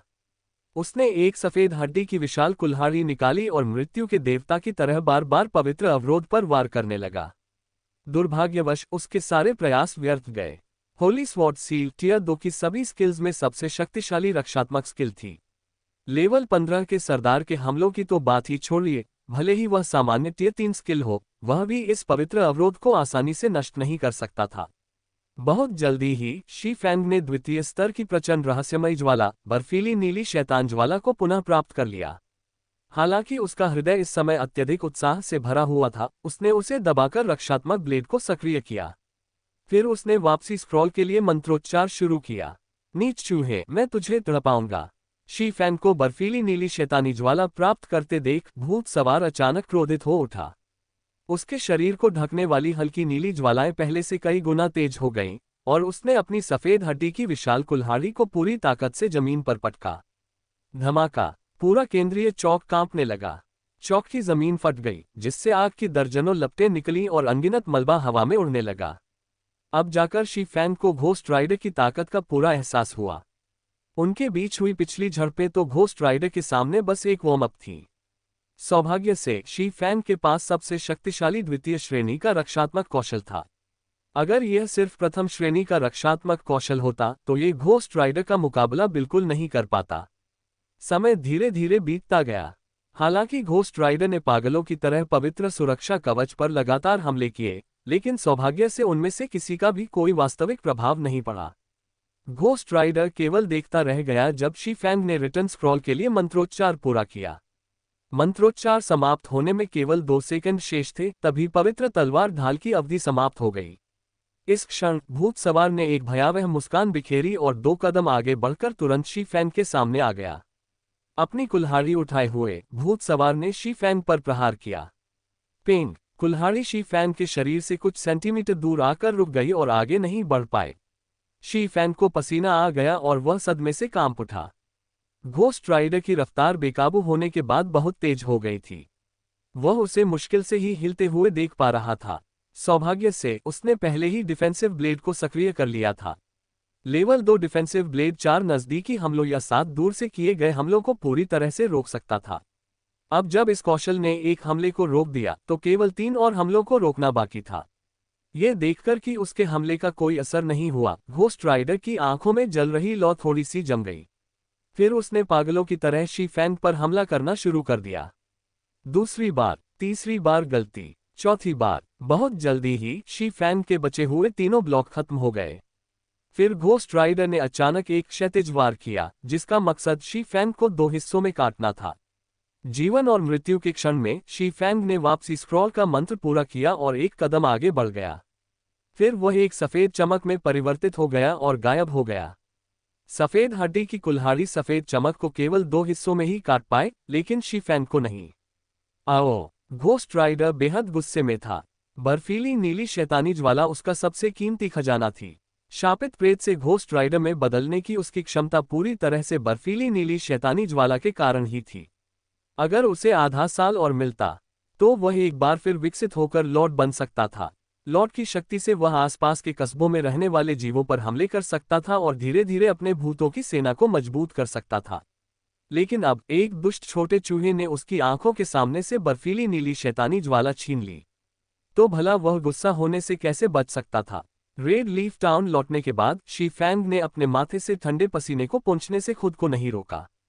अगर वह 1 मिलीसेकंड भी धीमा होता तो उसकी निश्चित रूप से मृत्यु हो जाती। उस समय न केवल उसके 2 टियर 2 मैजिक स्क्रॉल बर्बाद हो जाते, बल्कि उसे आइस ब्लू डेविल फ्लेम को दोबारा प्राप्त करने का प्रयास करने से पहले बहुत लंबा इंतजार भी करना पड़ता। हालांकि अब जब उसने आइस ब्लू डेविल फ्लेम को हासिल कर लिया था तो सब कुछ उसके नियंत्रण में वापस आ गया था। घोस्ट राइडर जैसे उच्च श्रेणी के सरदार राक्षस के लिए यह निस्संदेह चलता फिरता खजाना था। अगर शी फैंग इसे मार गिराता तो वह सोचता कि इससे कितनी अच्छी वस्तुएं मिलेंगी। 100 भूत वन में जाने से पहले उसने भविष्य में भूत सवार पर हमला करने के लिए अपनी खुद की टीम बनाने के बारे में सोचा था। हालांकि उससे मिलने के बाद शी फैंग ने फैसला किया कि भूत सवार से निपटना बहुत मुश्किल होगा। बेहतर होगा कि वह भूत सवार के बारे में जानकारी बेच दे। उदाहरण के लिए वह ये जानकारी जेंटल स्नो या स्टैबिंग हॉट को बेच सकता था। आखिर सभी बड़े गिल्ड जंगल में कुलीन राक्षसों का शिकार करना पसंद करते हैं, खासकर सरदार रैंक के राक्षस का। हर सरदार रैंक के राक्षस के पास अपार धन होता है। इसके अलावा केवल यही बड़े गिल्ड कम समय में रेड लीफ टाउन में सैकड़ों खिलाड़ियों को इकट्ठा कर सकते हैं। व्हाइट रिवर सिटी पहुंचने पर हजारों खिलाड़ियों को इकट्ठा करना भी उनके लिए कोई समस्या नहीं होगी। अगर हजारों खिलाड़ी घोस्ट राइडर से निपटने के लिए लगाए जाते तो कोई समस्या नहीं होती। हालांकि इसमें नुकसान थोड़ा ज्यादा होता, लेकिन शी फैंग द्वारा दी गई जानकारी से घोस्ट राइडर पर हमला करना काफी आसान हो जाता। जैसे ही Shi Feng ice blue devil flame के गुणों को देखने के लिए फोजिंग एसोसिएशन जाने ही वाला था, उसने पाया कि रेड लीफ टाउन में कई खिलाड़ी इस समय एक ही मामले पर चर्चा कर रहे थे। सुना तुमने, मार्शल यूनियन ने घोषणा कर दी है कि जो भी ये फैंग को एक बार मारेगा उसे 10,000 क्रेडिट का इनाम मिलेगा। ये फैंग के साथियों को मारने पर भी 1,000 क्रेडिट का इनाम है। ये फैंग के ठिकाने के बारे में सटीक जानकारी देने वाले को भी इनाम के तौर पर 2 चांदी के सिक्के मिलेंगे। इसके साथ मार्शल यूनियन सचमुच ये फैंग से खूनी बदला लेने का इरादा रखती है। मैंने इसके बारे में पहले ही सुन लिया है। आधिकारिक मंचों पर यह मुद्दा काफी समय से गर्मा रहा है। अभी कई खिलाड़ी इसकी तलाश में जुटे हैं। भले ही वे ये फैंग नाम के उस माहिर को न मार पाएं, लेकिन उसके किसी साथी को तो मार ही सकते हैं। एक किल पर 1,000 क्रेडिट मिलते हैं, यह कोई छोटी रकम नहीं है। इस बार ये फैंग नाम के उस माहिर को रेड लीफ टाउन में आसानी से घूमने का मौका नहीं मिलेगा। ब्लैकी और बाकी खिलाड़ियों का सामना सचमुच ऐसे खिलाड़ियों से हो गया तो उनके लिए मुश्किलें खड़ी हो जाएंगी। इसलिए बेहतर यही होगा कि वे पहले से ही सावधानी बरतें। जानकारी मिलते ही ब्लैकी ने तुरंत बाकी लोगों को अपने मौजूदा अभ्यास स्थल से निकलने के लिए कहा। वे शी फैंग द्वारा बताए गए एक और भी गुप्त स्थान पर गए। उस स्थान का पता लगाना पेशेवर खिलाड़ियों के लिए भी आसान नहीं था। मार्शल यूनियन, चूंकि तुम लोग युद्ध चाहते हो तो हम युद्ध में उतरेंगे। शी फैंग की आंखों में एक ठंडी चमक दिखाई दी। शी फैंग लगातार इस बात पर विचार कर रहा था कि उसे गॉड्स डोमेन में पैसे कैसे कमाने चाहिए और खेल में उसका भविष्य कैसा होगा। उसने कभी सोचा भी नहीं था कि मार्शल यूनियन उस पर एक शीर्ष स्तर का हत्यारा भेजेगी और उससे भी आगे बढ़कर उसके सिर पर इनाम रख देगी। उन्होंने हद पार कर दी थी। क्या मार्शल यूनियन को लगता था कि वह उनके सामने बेबस होगा? शी फैंग ने तुरंत आधिकारिक फोरम पर लॉग इन किया। ये फैंग नाम का उपयोग करते हुए उसने एक घोषणा भेजी। मार्शल यूनियन, चूंकि तुम लोग युद्ध चाहते हो तो हम युद्ध में उतरेंगे। मैं मार्शल यूनियन के सभी खिलाड़ियों पर इनाम घोषित करता हूं। जब तक आप गिल्ड के किसी सामान्य सदस्य को मार गिराते हैं, आपको 100 क्रेडिट या एक चांदी का सिक्का मिलेगा। गिल्ड के उच्च पदस्थ सदस्यों में से किसी एक को मारने पर आपको 1,000 क्रेडिट या 10 चांदी के सिक्के मिलेंगे। और आयरन स्वॉर्ड लान को मारने पर आपको हर बार 5,000 क्रेडिट या 50 चांदी के सिक्के मिलेंगे। यह इनाम तब तक प्रभावी रहेगा जब तक martial union red leaf town से पूरी तरह गायब नहीं हो जाता। शी फैंग द्वारा पोस्ट किए जाने के बाद इसने तुरंत व्हाइट रिवर सिटी क्षेत्र के सभी मंचों में सनसनी पैदा कर दी, जिससे एक भयंकर तूफान खड़ा हो गया। एक अकेले स्वतंत्र खिलाड़ी ने एक विशाल गिल्ड के खिलाफ युद्ध छेड़ने का साहस दिखाया। पूरे ईश्वरीय साम्राज्य में ये पहली घटना थी। इससे पहले केवल गिल्ड द्वारा किसी एक खिलाड़ी पर इनाम घोषित करने की खबरें ही सुनने को मिलती थीं। ये पहली बार था जब खिलाड़ियों ने किसी एक व्यक्ति को पूरे गिल्ड पर इनाम घोषित करते देखा था। शी फैंग की पोस्ट पढ़ने वाले खिलाड़ी पूरी तरह से आश्चर्यचकित रह गए। अगर कोई बड़ा गिल्ड अमीर और दबंग बनकर व्यवहार करता तो ठीक है, लेकिन उन्होंने कभी सोचा भी नहीं था कि कोई स्वतंत्र खिलाड़ी भी ऐसा कदम उठाएगा। उस खिलाड़ी ने तो गिल्ड के हर सदस्य पर इनाम भी रख दिया। भले ही यह मामला रेड लीफ टाउन तक ही सीमित था, फिर भी उस बड़े गिल्ड में सैकड़ों खिलाड़ी शामिल थे। इस तरह के कारनामे के लिए बहुत पैसा चाहिए था, और इस तरह खर्च करना पानी की बर्बादी से कम नहीं था। बड़े बड़े उद्योगपति भी इस तरह खेलने की हिम्मत नहीं करते। टेल नोट्स 1 ओल्ड टॉम जिन